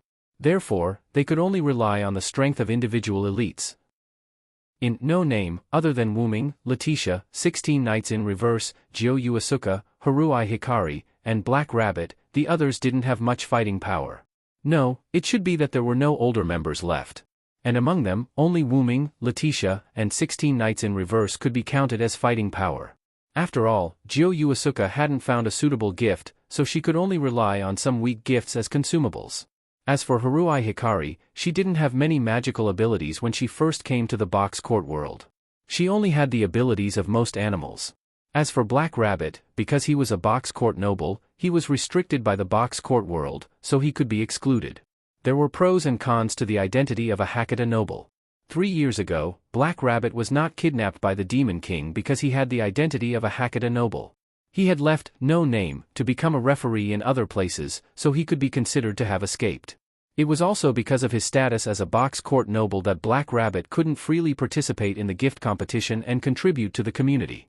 In short, No Name was in urgent need of elite combat power, and the Demon King, who had the authority of the organizer, was the continuation of the current elite combat power. I agree with what Villo said. This time, I think the same as him. Retroactive 16 Knight's tone was normal this time, but it still gave others the feeling of a problematic child. How about it, little guy? Retroactive 16 Knights looked at Ren and waited for his final decision. After all, Retroactive 16 Knights and Wu Ming weren't the leaders of No Name. Ren was the leader of No Name, so the decisions of the community should be made by Ren. Ren thought about it nervously and finally nodded. Then how about this? We, No Name, only want the ownership of the Demon King. We don't want anything else. What does Salamandra mean? Ren looked at Shadora and Mandela. Mandela and Shadora looked at each other. After a few seconds, Shadora looked at Ren and nodded. No problem, we, Salamandra, are not a community that relies on individuals. Therefore, we can give you this Demon King that is attacking us. However, in return, all other benefits will belong to us, Salamandra. As compensation, we, Salamandra, will help you promote No Name for free. Then, after Ren nodded, Wu Ming suggested. Then, let's make a contract. Wu Ming clapped his hands, and 2 parchments appeared above the heads of the 2 leaders, Shadora and Ren. The parchments fell and were held in Shadora and Ren's hands. This was something like a contract. Generally, cooperation between communities would have such a contract. After all, verbal agreements lacked binding force. However, the witness was Wu Ming, which was slightly disadvantageous to Salamandra. After all, how could the referee be a member of one side? The content of the contract was simply the requirements of both sides. There was nothing strange about it. Let us take a look, White Yiksha said as he waved at the parchments in Shadora and Ren's hands. Then, the parchments in Shadora's hands flew out and into White Yiksha's hands. Immediately after, White Yiksha checked the 2 pieces of parchment and injected his power into them. In this case, the witnesses became Wu Ming and White Yiksha. Villo, you don't have any objections, right? White Yiksha looked at Wu Ming. Of course not. Wu Ming shrugged. White Yiksha was invited by Salamandra, so she was nominally on Salamandra's side. This way, the 2 sides were balanced and there were witnesses on both sides. Wu Ming didn't care about this. After all, it was only fair this way, wasn't it? Okay, this way, the alliance between Salamandra and No Name has been formed. Then, before the Demon King attacks, please enjoy this rare festival. White Yiksha closed his fan, representing the end of the meeting. Wu Ming and the other 2 also left Salamandra's base and began to enjoy it according to White Yiksha's words. Ironically, Salamandra and No Name were originally allies, but now, such a drama had happened. It could only be said that the world was unpredictable. Chapter 640. At the entrance of the Salamandra base, Wu Ming, Ren He and 16 Knights, who had just come out, stood there. Good. This terrible meeting is finally over. Let's enjoy the festival. However, 16 Knights' words made the 2 guards and passersby of Salamandra blush with shame. These embarrassed passersby had some impression of 16 Knights' reversal. They knew who had set up the clock tower yesterday. 16 Knights' reversal could be considered to be a famous figure. Wu Ming hurriedly pulled reverse 16 Knights and walked away. Behave yourself. The clock tower over there is still floating in the air. Wu Ming smiled helplessly. However, 16 Knights was not ashamed of it. Instead, she was proud of it. Oh, it's my masterpiece. I have to admire it. Wu Ming could only smile helplessly. In any case, if 16th Knights were to cause trouble again, Black Rabbit would be the first to be troubled. Then, Wu Ming noticed that Ren was a little abnormal. Ren's face was a little gloomy. It seemed that he was in a bad mood. Are you thinking about the relationship with Salamandra? Wu Ming asked with concern. Ren heard Wu Ming's words and looked up at Wu Ming. Then, he lowered his head and nodded. Although I know that it's not realistic to re-establish a relationship with Salamandra, it's still a pity. It was not that Ren was the kind of person who was cold to others. After all, Ren and Salamandra had some interactions before. If possible, Ren still hoped to reconcile. However, from the attitude that Shadora and Mandela did not mention restoring their alliance, they were probably still observing. The alliance written on Wu Ming's parchment was only until the Demon King was defeated. From the fact that they did not mention restoring their previous long-term alliance, they were indeed observing. Although White Yiksha and Wuming were the two powerhouses, one in the light and one in the dark, since they knew that White Yiksha was here and still dared to attack, it meant that they were not weak. At the very least, he had a way to deal with White Yiksha. And since there was a way to deal with White Yiksha, it was hard to guarantee that the other party didn't have a way to deal with unexpected enemies.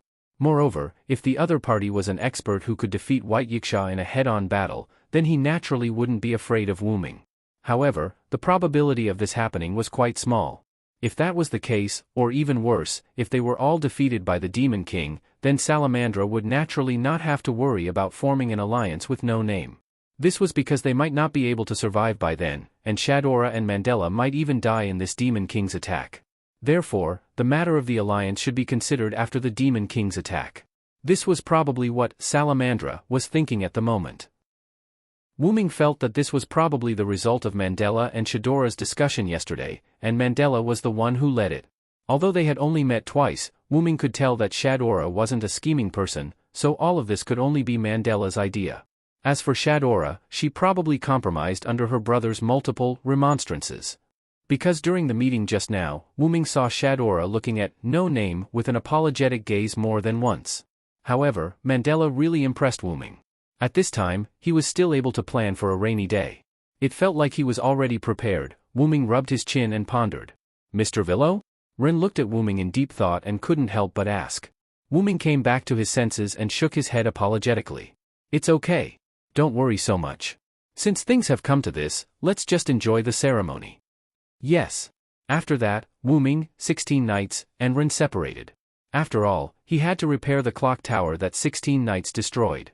Looking at the surrounding buildings and glass works of art, Wuming walked toward the clock tower while enjoying the artistic style of the northern district. Because there were still a few days before the fire dragon's birth ceremony, the outer door of 54,545 was crowded with many people who came to visit and prepare to participate in the gift competition. However, Wuming didn't use his ability. Instead, like an ordinary person, he walked along the road toward the clock tower bit by bit. Needless to say, this was a good experience for Wuming because he hadn't walked in such a large crowd for a long time. He slowly came to the location near the clock tower. Although the clock tower's wreckage floating in the air also became a scenery, it was not crowded here. After all, if such a thing happened in a world without any mystery, it would be quite interesting. However, if it happened in a world with a high degree of mystery, then everyone would only treat it as a special gift of power. Therefore, it wasn't too crowded here. After Wuming cast Ignore Magic on himself, he flew into the air and came to the wreckage of the clock tower floating in the air. Wuming began to analyze the structure of this clock tower and allowed him to repair this clock tower. The clock tower in the box court world was just a clock tower made of ordinary stone bricks. After all, it was not a rare item, so Wuming didn't spend much effort. After about a few minutes, Wuming almost finished studying the structure of the clock tower. Then, Wuming left the wreckage of the clock tower and flew higher. In just a few seconds, Wuming came to the highest point of the clock tower. There should have been a clock on the top of the clock tower, but now it was like a broken head. Only an uneven but quite neat break was left. It could only be said that 16 Knights' damage was really high. With a little force, the stone was directly smashed by 16 Knights like tofu. Although Wuming could also do it, 16 Knights was an ordinary person, at least he was indeed a human. Wuming became more and more interested in 16 Knights. The last fight hasn't ended yet. Why don't I fight him again when I have time? Wuming said casually. But let's finish the matter at hand first. Create green item, advanced item creation. With the recitation of the spell that he hadn't chanted for a long time, the clock tower was like a living creature. It directly grew a clock tower's roof directly from the break. Its structure and appearance were exactly the same as the original. Done, crafting. Wuming clapped his hands. In an instant, the wreckage floating in the air that was controlled by Wuming's telekinesis seemed to be compressed by something and shrank visibly. When the wreckage was compressed to about 1 meter, Wuming snapped his fingers.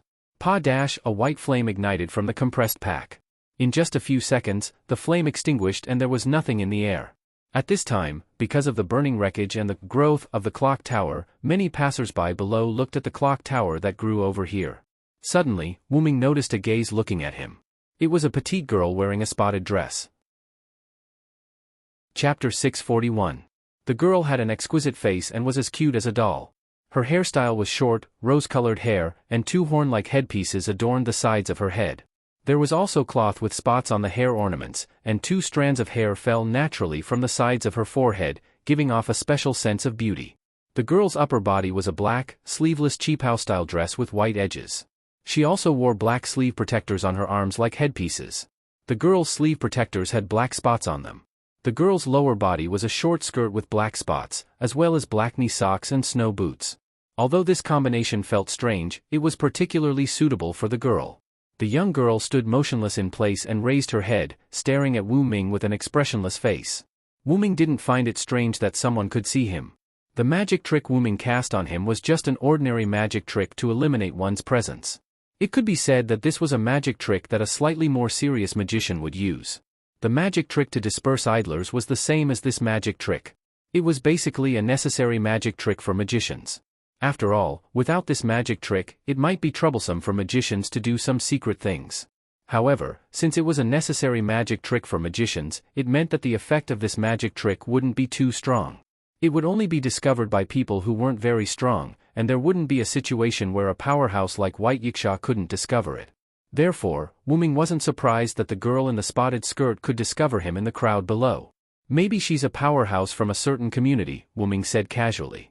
The two of them had only met once, and Wu Ming wouldn't strike up a conversation with her because of this. Just as Wu Ming was about to leave, Wu Ming suddenly heard a sentence. The power of the sun, annoying. Wu Ming was taken aback, then looked at the girl in the spotted skirt again. The girl was still expressionless as she stared intently at Wu Ming. Although he didn't know why, Wu Ming was certain that the girl in the spotted skirt had said that sentence to him. And the power of the sun that the other party mentioned was most likely Wu Ming's sun incarnation. The 12 clones that had become Wu Ming's treasures were engraved in Wu Ming's soul. However, the other party could see that Wu Ming had the power of the sun from his soul. This made Wu Ming curious. Could it be that this ordinary-looking little girl was an expert like White Yiksha? However, no matter what, the current situation meant that they were fated to meet. Therefore, Wu Ming decided to interact more with him. However, just as Wu Ming was about to fly down, the girl turned her head and left. Wu Ming was quite annoyed by the way she kept him in suspense. However, since it was Wu Ming's decision, Wu Ming wouldn't give up. Wu Ming followed the girl closely in the air until the girl walked into a small alley. Is she asking me to go in? Wu Ming laughed. After all, the girl's actions were too similar to luring Wu Ming into the alley. Wu Ming landed unhurriedly. Just as he was about to walk into the alley, Wu Ming noticed a shop that was open because of the ceremony. Then, Wu Ming, who suddenly had an idea, smiled and walked into the shop. A few minutes later, Wu Ming walked out and entered the alley. The alley wasn't very complicated. It was just a one-way street with a few bends. After a few turns, Wu Ming found the girl in the spotted skirt.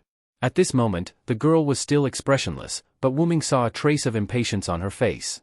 However, because of the girl's cute face, this trace of impatience set off her delicate face. However, the girl still didn't complain, nor did she say anything to Wu Ming. She just stood there silently. Because the girl led him here, Wu Ming didn't need to speak first. Therefore, Wu Ming didn't say anything. Just like the girl, he waited quietly. The two of them were in a stalemate, and time passed little by little. A light breeze blew through the alley, and Wu Ming and the girl's clothes and hair fluttered lightly. As if she had lost her patience, the girl spoke first. Whether it's your strength or your character, it makes me feel disgusted. The girl opened her cherry lips, and a voice that was as flat as death entered Wu Ming's ears. This time, Wu Ming was sure that the words that Wu Ming said before he was about to leave in the air were from this girl. However, Wu Ming naturally laughed it off as if he didn't care at all. I'm really sorry. After all, you were the one who lured me here. That's why I left the initiative in your hands. If I made you unhappy, then take this as an apology. After Wu Ming finished speaking, he extended one hand to the side, and a golden ripple swallowed Wu Ming's arm. That's the rare gift of space. Thinking of this, the girl in the spotted skirt began to become vigilant. Then, she saw Wu Ming take out from the strange golden ripple, a cotton candy? Looking at the cotton candy, the girl in the spotted skirt was stunned. Because of the shock, the girl's face changed in an expression that she hadn't seen before, which made Wu Ming smile. Wu Ming saw that the girl in the spotted skirt looked like a lowly, plus he saw a dessert shop, so he suddenly thought of something. After all, not every lowly was an old monster like White Yiksha, right? Actually, it was Wu Ming's bad taste acting up again. After Wu Ming entered the dessert shop, he realized that cotton candy was the hottest product in the shop at the moment. Therefore, Wu Ming bought a lot of it and stored it in his dragon lair space. My space is very clean, you don't have to worry about dirtying it at all. Wu Ming walked to the girl in the spotted skirt who was stunned and stuffed the cotton candy into her hand. Moreover, because it was a relic, he didn't have to worry about dirtying it. The girl in the spotted skirt who wanted to refuse lost the opportunity to do so because she was stunned for a short while. The girl looked at the cotton candy in her hand, then looked at Wu Ming's gentle face that was like the sun, and there was a fluctuation in her eyes. The girl who had never felt such concern from a stranger had such a thought in her mind. It was as if the sun wasn't that annoying. Then, the girl quickly shook her head. She still had business, how could she be influenced by the warmth of someone's concern? I don't need it. The girl stubbornly stuffed the cotton candy into Wu Ming's hand and returned it to Wu Ming. However, once Wu Ming had a bad taste, Wu Ming had turned into a problem child. In other words, he would do things like a problem child. Be good, Wu Ming said as he put the cotton candy in the girl's mouth. This made the girl in the spotted skirt widen her eyes in shock. Chapter 642. The girl in the spotted skirt was surprised by two things. One was Wu Ming's sudden attack, and the other was the sweetness of the cotton candy. The girl who had never eaten such a dessert subconsciously took 2 bites of the cotton candy and began to chew. How is it, the cotton candy is not bad, right? Wu Ming asked with a smile as he fed the girl. It feels, not bad. The girl replied subconsciously as she enjoyed Wu Ming's service. However, after she finished speaking, the girl seemed to have realized something and quickly jumped back, away from Wu Ming. Then, she put on a vigilant look. Wu Ming didn't mind. Then, Wu Ming stood up. It's about time to get down to business, unknown lady. Wu Ming was still smiling, but his tone was serious. Then, Wu Ming looked in a certain direction. Also, are the 2 people over there your subordinates? You can let them come out now. This made the girl slightly moved, but the person hiding somewhere still didn't move. As a qualified subordinate, without the master's order, they wouldn't act on their own. Then, what they needed was only the girl's consent. You 2, come out. Just as the girl finished speaking, 2 figures jumped to the side of the girl. It was a man and a woman. The man was in a gray military uniform, with pointy ears like an elf. His long and sharp hair was combed back, and with his sharp face, he looked like a soldier. The woman was wearing a rather revealing white swimsuit that could only cover her 3 points. Her arms and legs were covered with sleeves, and behind her was a wide white cloak. On her head was a blue and white pointed hat that looked like a clown's hat. Not sure if it was a coincidence, but her ears were also pointy. Compared to the man in the military uniform, she looked more like an elf. Since these 2 people appeared, they vaguely stood in front of the girl in the spotted skirt, like loyal dogs protecting their master. It seems that you are a community, and you are an important part of the community. Wu Ming looked at the girl in the spotted skirt. Then, Wu Ming smiled. Well then, may I know your name, miss? First, my name is Villo, their answered. The male and female guards did not open their mouths. They did not dare to open their mouths. Just by standing there, Wu Ming gave them a lot of pressure. If their master wasn't here, they would have run away from this dangerous guy, Wu Ming. My name is Pester. Also, can you stop targeting my subordinates? The girl named Pester said. I'm sorry, I can't help but pay attention to the people hiding in the dark. After Wu Ming said that, the pressure on Pest's bodyguards disappeared. Wu Ming had indeed been using his mental strength to suppress them, but it was not because of Wu Ming's involuntary attention. Wu Ming used his mental strength to suppress them because he wanted to gain the upper hand by making the first move. After all, they lured Wu Ming here with a purpose. Wu Ming naturally had to fight for the initiative, right? Pester continued to order her 2 subordinates. Both of you, stand down. Master? Pester's 2 subordinates were shocked, but they retreated behind Pester in the end. It was not that they were not confident, but they really could not do anything to Wu Ming. It could be said that even with their master Pester, the 3 of them would not be able to cause any harm to Wu Ming. Very good. Next question, why did you ask me to come here? Wu Ming nodded in satisfaction. This was the result of having strength. However, to Wu Ming's surprise, Pester actually answered this question. Just to see you, that's all, Pest answered Wu Ming in a very private manner. Moreover, this answer didn't seem to be nonsense. See me? Wu Ming was puzzled. To be honest, whether it was in the east or the north, Wu Ming was not very famous. After all, he had just arrived in this world not long ago. However, there were many people who had only heard of his name and knew of his existence. After all, what Wu Ming did in the north yesterday had basically spread. With his strange ability, he controlled the falling clock tower and fought with Salamandra's troops at the entrance. With just a glance, he took down all the people who besieged him. White Yiksha even treated him as an equal. Just these 3 incidents were enough to make Wu Ming famous. Could it be that these 3 people were a community that participated in the fire dragon's birth ceremony and wanted to see him because they heard about these incidents? Wu Ming guessed. Of course, the probability of this guess being correct in Wu Ming's opinion was almost impossible. After all, there was no lack of strong people in this world. Apart from hardcore fans, no one would lead their subordinates to lead their idols to an alley. At this moment, Pester's next words completely eliminated this guess. But you're more annoying than I thought. Pester looked at Wu Ming with disgust. However, this made Wu Ming feel that this was something new. Wu Ming had never been spoken to like this before. Then, someone must have told Pester about him. That's why they came here with a purpose. Wu Ming thought. Could it be those people who told Pester? Wu Ming suddenly thought of the group of people who tried to buy Letitia. Those people were definitely not easy to deal with.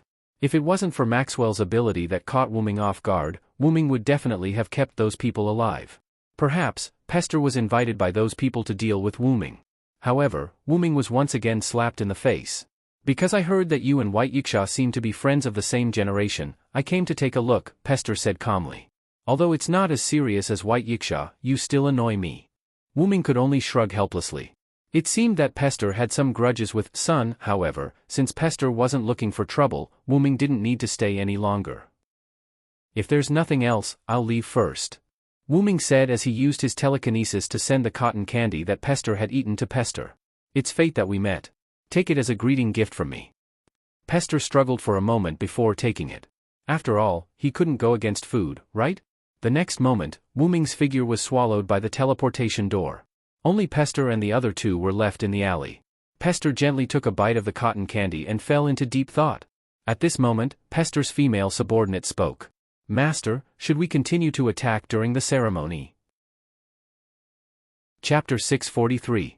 It could only be said that this subordinate of Pest's was rather careless. She was not afraid that Wu Ming would be eavesdropping instead of leaving. However, she did not mention the specifics. Thus, even if someone were to eavesdrop on them, it would be fine. Why don't we continue? Pest asked instead of answering. But Master, it's not that we don't have confidence. It's just that if he were to participate in the fire dragon's birth ceremony, we wouldn't have the certainty of victory, the scantily clad woman whispered into Pest's ear. Lotting is right. My lord, if he makes a move, then not to mention Lotting and I, even you won't be able to fight against him. The man in military uniform frowned as he stood beside the 2 of them. Latting, Will, do the 2 of you think that we would not be able to take revenge on him, someone who also possesses the sun? Pest asked with an indifferent tone. Once Pest said those words, her 2 subordinates by the name of Latting and Will were greatly alarmed. They immediately looked to their surroundings, afraid that they would be overheard by others. Don't worry, he has already left. Pest, who had long since confirmed that Wu Ming had left, comforted the 2 of them. Although Pest was not as powerful as Wu Ming, she was still capable of checking whether Wu Ming had left or not. Really, Master, please don't scare us. If he were to hear us, it would be bad. Latting patted her chest and took a deep breath. After the man in military uniform by the name of Will heard Pest's words, his tightly furrowed brows also relaxed. Then, he sighed in worry. After all, he is not a pure son. Even if the ritual succeeds, I reckon that it will only weaken a portion of his power. He is not like White Yiksha, who can completely control his movements. If Wu Ming were here, he would most definitely be astonished by those words. White Yiksha was an existence ranked in the top 10 of the boxers. Yet, these people actually said that they could control White Yiksha's movements. If Wu Ming were really here, then he was certain that the enemy that was about to attack them was most likely Pest. Unfortunately, Wu Ming really left. That's enough. At that time, the death god Black Death Spot will eliminate him, Pest said expressionlessly. However, there was a trace of viciousness on her face. Don't worry. Hearing Pest's words, Latting and Will were stunned. Then, they looked to each other. Then, the 2 of them kneeled on one knee before Pest. Yes, my lord. However, there was still worry in their eyes. However, since Pest had said it like this, the 2 of them would not refute her. After all, they were not summoned for any purpose. Their only purpose was to serve their master, the young woman before them, Pest. Pest nodded expressionlessly. She turned around and began to walk out of the alley. At any rate, there are still a few more days before the fire dragon's birth ceremony. You 2 don't need to follow me. Just go take a stroll, Pest said without even turning her head. Amen? This caused Latting and Will to look at Pest in disbelief. Even though the 2 of them had not known Pest for a long time, Pest was not someone who would waste her time on strolling the streets, much less asking the two of them to stroll the streets. After all, the fire dragon's birth ceremony is a rare ceremony. The two of you have never experienced such a ceremony before. Just go ahead and take a stroll. Pest seemed to be embarrassed. Her face turned slightly red. Then, she turned her head away. But, my lord, if there is no one by your side, we will not be at ease, Will said hesitantly. Pest then interrupted him. Do you think I need someone to protect me? Pest turned around and took a silent glance at Will. My apologies, my lord. Will immediately kneeled on one knee and apologized. As they were colleagues, Lading was quite good at taking care of others. She immediately grabbed Will's arm and walked toward the back entrance of the alley. That's enough, my lord. Please don't be angry. I will bring Will and take a stroll. You shouldn't stay idle either. Properly enjoy the last bit of joy brought by this ceremony. After all, the 54545 outer gate would most likely turn into a black hell. Hey! Woman, don't pull me. Look at how I'm acting in front of my lord. I can walk on my own. Yes, yes. Lord Will, please go ahead. Then, amidst Will's complaints and Lading's playful laughter, the two of them left the alley. Sensing that Lading and Will had left, a trace of hesitation and confusion appeared on Pest's face. She looked at the cotton candy in her hand and began to eat it in small bites. Then, as if she instantly reacted to something, the hesitation and confusion on Pest's face turned into determination. A cluster of terrifying black gas appeared on Pest's hand. In less than a second, the black gas disappeared. As for the cotton candy in Pest's hand, it disappeared together with the black gas. Then, Pest turned around. A black whirlwind enveloped her. Her petite figure instantly disappeared. Only a single sentence was left behind in the empty alley. Revenge. Wuming, who had left the alley a long time ago, decided to take a stroll around the 54545 outer gate. When the time was almost up, he would go look for Ren and the others. Although Wuming had strolled around on his way to the clock tower, he had only strolled around the street that led to the clock tower. He did not visit the entire street. Thus, there were many places that Wuming had yet to visit. As Wuming admired the unique works of art in his surroundings and sensed the joyous atmosphere that grew closer to the fire dragon's birth ceremony, he could not help but be infected by the atmosphere.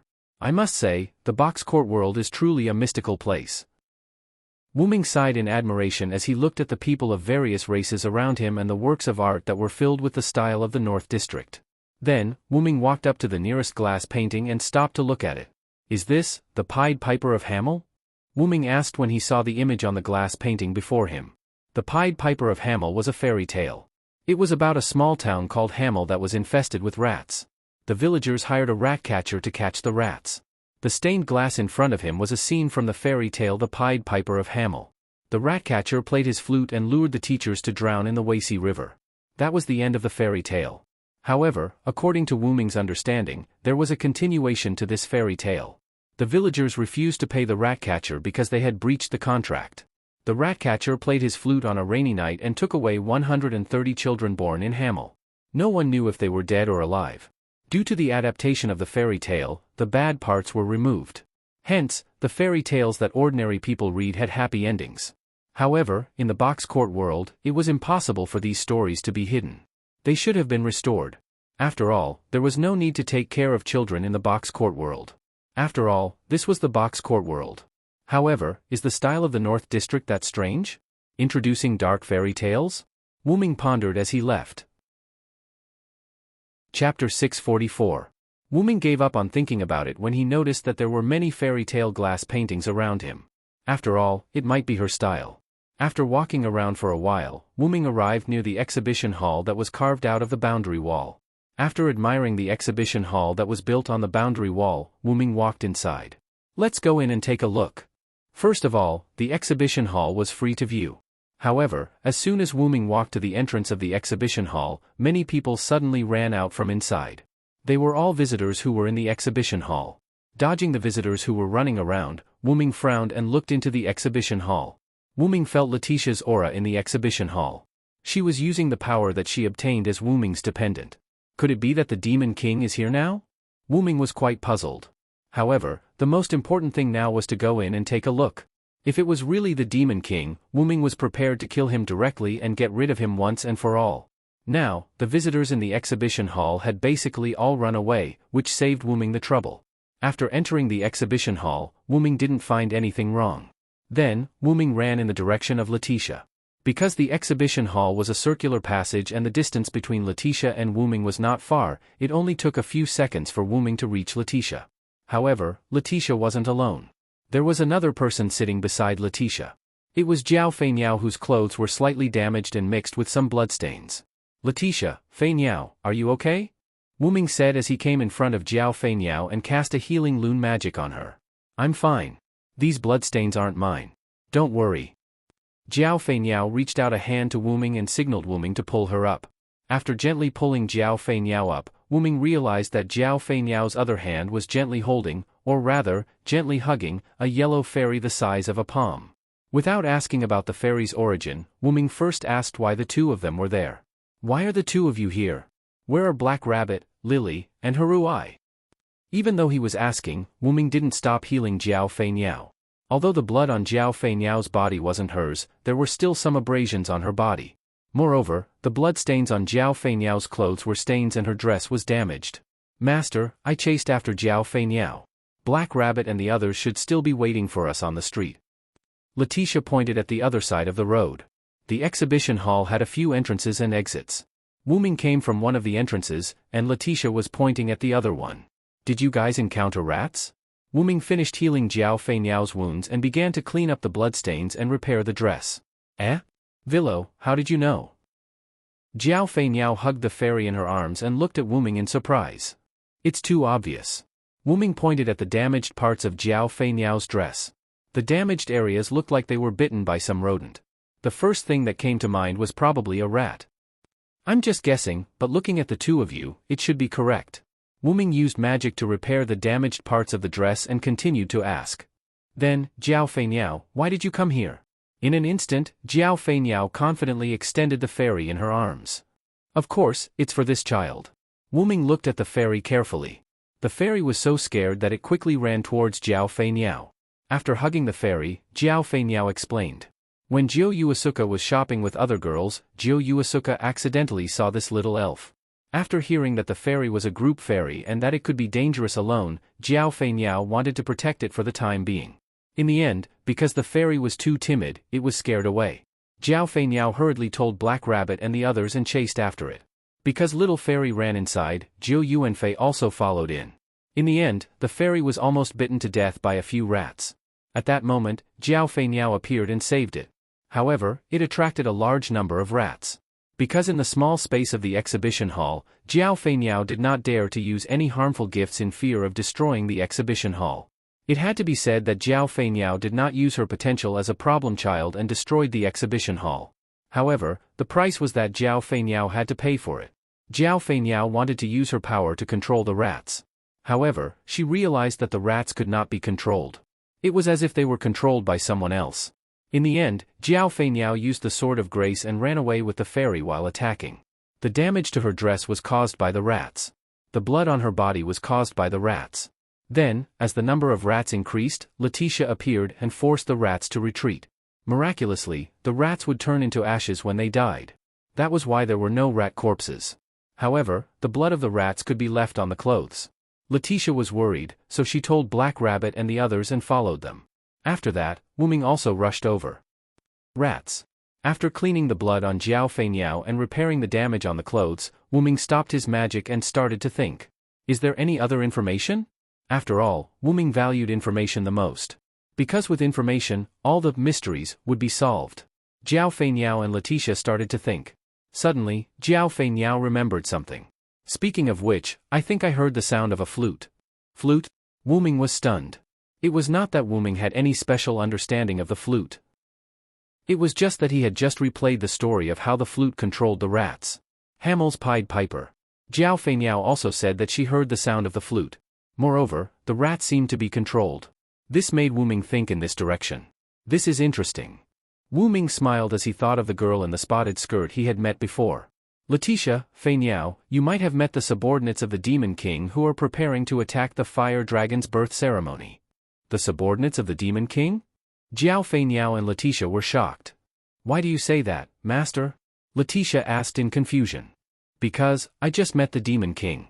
Wuming smiled confidently. Chapter 645. After obtaining some information about the Demon King, as the leader of the community, Ren's first thought was to discuss with Salamandra and Byakuya. Wuming, 16 knights, and the others also agreed, so everyone returned to Salamandra's base. In Salamandra's conference room. Because of the information about the Demon King, Sandora urgently summoned Mandela and some of Salamandra's higher-ups to the conference room.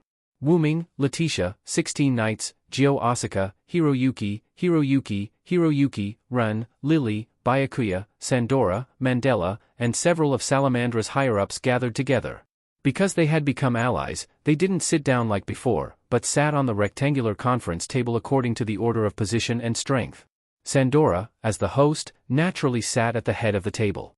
On her left was Salamandra's group, and on her right was No Name's group. Immediately afterward, Sandora, the host, took the lead to speak. Villo, San said that he knows the details of the Demon King. Is this information accurate? Sandora said, looking at Wuming, who was sitting on the second seat on her right. By the way, sitting on the first seat on Sandora's right was Ren, who was the leader of Salamandra's ally, No Name. I'm not 100% sure, but the accuracy is very high. Wuming cast an imperceptible glance at Mandela. Then, he told Mandela about his encounter with the girl named Pest, as well as how Long Flying Bird and Letitia were attacked by the rats controlled by the flute sound. You mean, the Demon King this time is related to Hamel's Piper? Byakuya, who was sitting on the first seat on Sandora's left, said. By the way, as Salamandra's second-in-command, Mandela's seat was the second seat on Sandora's left. Ren could sit on the first seat on the right because he was the leader of the alliance, and Byakuya was nominally a member of Salamandra. Whether it was Byakuya's reputation or strength, there was no problem for him to sit on the first seat. Hamel's Pied Piper? Fei Niao, Yao, and the others were confused. They did not know this name very well. It's a story from a fairy tale. The villagers of a village called Hamel invited a rat catcher to catch rats, 16 knights explained to Shadora in a friendly manner. However, in the box court world, this story should be passed down in the form of a dark fairy tale. So you're saying that the ending wasn't good? Jiao Yuan Fei Niao asked. Due to the villagers' breach of contract, the rat catcher who used the flute to control the rats controlled 130 children born in Hamel on a rainy night and led them into the forest in the north. After that, both the rat catcher and the children disappeared. Ren answered. The box court world was very particular about inheritance. Therefore, as the leader of No Name, Ren would often stay in the underground library of No Name to read and study. Especially after Wuming and the other three came to No Name, Ren worked even harder. As far as the sound of the flute and the controlled rats are concerned, this fits the story of Hamel's Pied Piper. Sandora nodded. Then, why would it be related to the girl named Pest? Haruhai Byayoi raised his hand and asked. Because in the story of Hamel's Pied Piper, the children who disappeared were also said to have died from the Black Death. Wuming then looked at Byakuya. Byakuya, if the enemy is really like what I think, I'm afraid you'll be in trouble this time. Byakuya also sighed. Maybe it's really possible. Wuming and Byakuya's words confused most of the people present. That? What does this have to do with Lord Byakuya? Black Rabbit looked at Byakuya and Wuming in confusion. Pest has the meaning of plague. As for the Black Death, it is also the plague. The reason why the Black Death was born was because the sun had entered the Little Ice Age, causing its activity to decrease.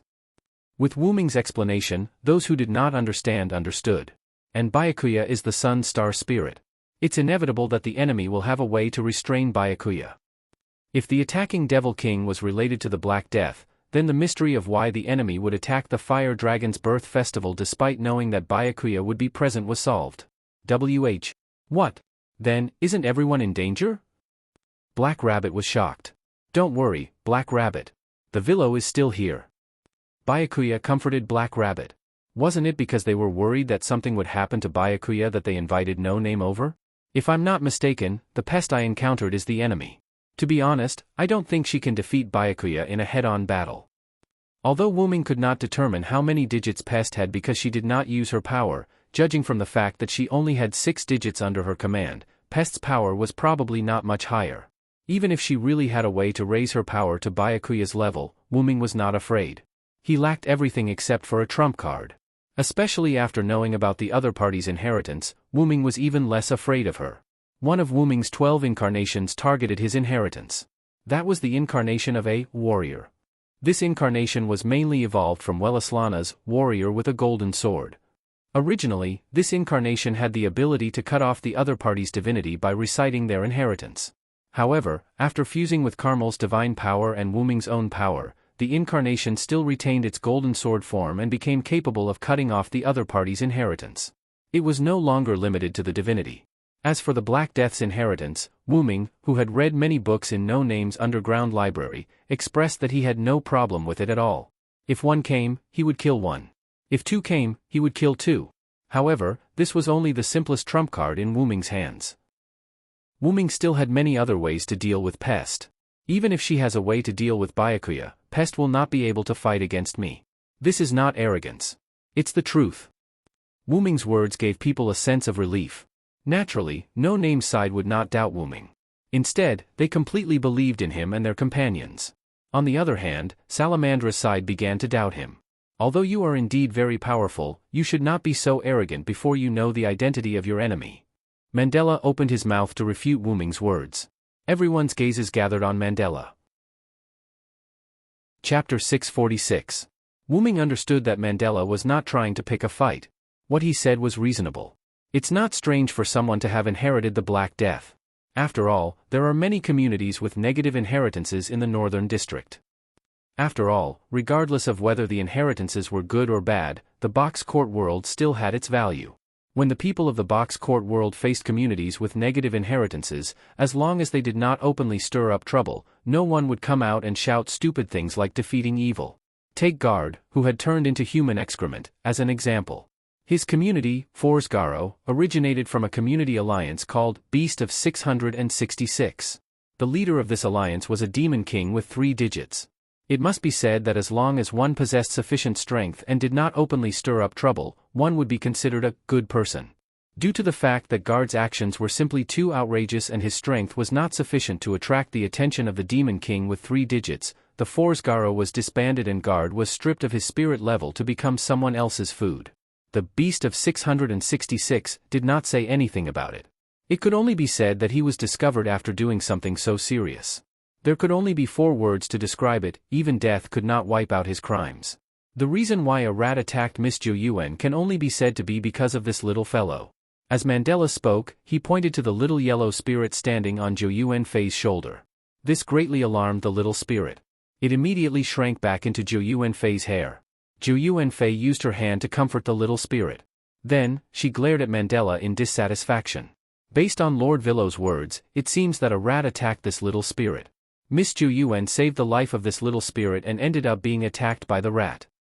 However, Mandela ignored Zhou Yuanfei's words and continued with his words. You mean to say that it is impossible to prove that the enemy is the pest I spoke of? Wu Ming asked indifferently. I have no intention of offending you. I am merely stating the facts. Mandela was not very respectful. However, he still replied to Wu Ming courteously. Ever since Mandela saw how powerful Wu Ming was, whether it was from the bottom of his heart or not, Mandela had started to respect Wu Ming a little. At the very least, he placed Wu Ming on the same level as White Yiksha. But Mandela's words make sense. Wu Ming admitted Mandela generously. Everyone present, including Mandela, was taken aback by this development. After all, they did not expect Wu Ming to so generously agree with Mandela's words. After all, as I said before, I can't guarantee its accuracy. Wu Ming shrugged. However, although Mandela's words make sense, I can't say that my judgment is completely wrong. Wu Ming looked at Mandela with a meaningful smile. Of course. In the face of Wu Ming's meaningful smile, Mandela nodded calmly. If that's the case, then Salamandra should prepare a response. Mandela looked at Wu Ming, who had a strange smile on his face, and nodded his head in agreement. Then, the meeting ended.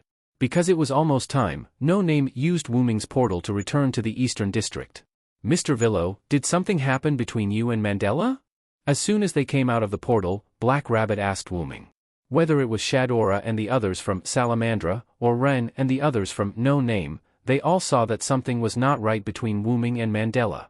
Especially when Wu Ming looked at Mandela with a smile, even Lily, who did not have much strength, felt that something was wrong, let alone the others.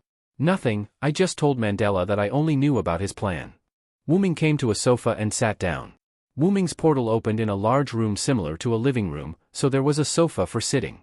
This was an ordinary living room, but because no one would come here, it became the room where Jiu Yuki, Haru Ibiao, and the others had tea parties.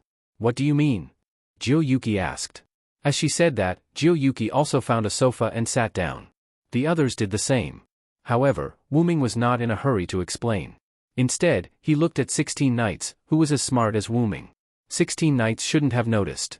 16 Knights, who was also sitting on a sofa, stretched out her hands and waved helplessly. Although I could guess a little from what you said in Salamandra, I didn't have enough information. After that, 16 Knights leaned back on the sofa and held the back of her head with both hands, waiting for Wuming's answer. Although he liked to be a decryptor, he could accept being a spectator. In short, he was casual. It's normal that you can't guess, because I didn't say one thing just now. Wuming looked at everyone. You didn't say one thing? Everyone was puzzled. But is it really okay to not tell Salamandra and White Yiksha the information? Ren asked worriedly. Don't worry, Ren, I'm thinking about Mandela. Wuming's face showed the same smile as when he looked at Mandela. This caused everyone to be completely confused. What was going on? I saw a lot of glass paintings of the Pied Piper of Hamelin on the street. Glass paintings of the Pied Piper of Hamelin? Everyone present could not understand what Wuming was talking about. That is to say, if there is someone who can understand, 16 Knights will understand Wuming. Ha ha ha, so that's how it is. 16 Knights suddenly laughed. Everyone looked at 16 Knights in confusion and helplessness. Speaking of which, can't you guys make things clear?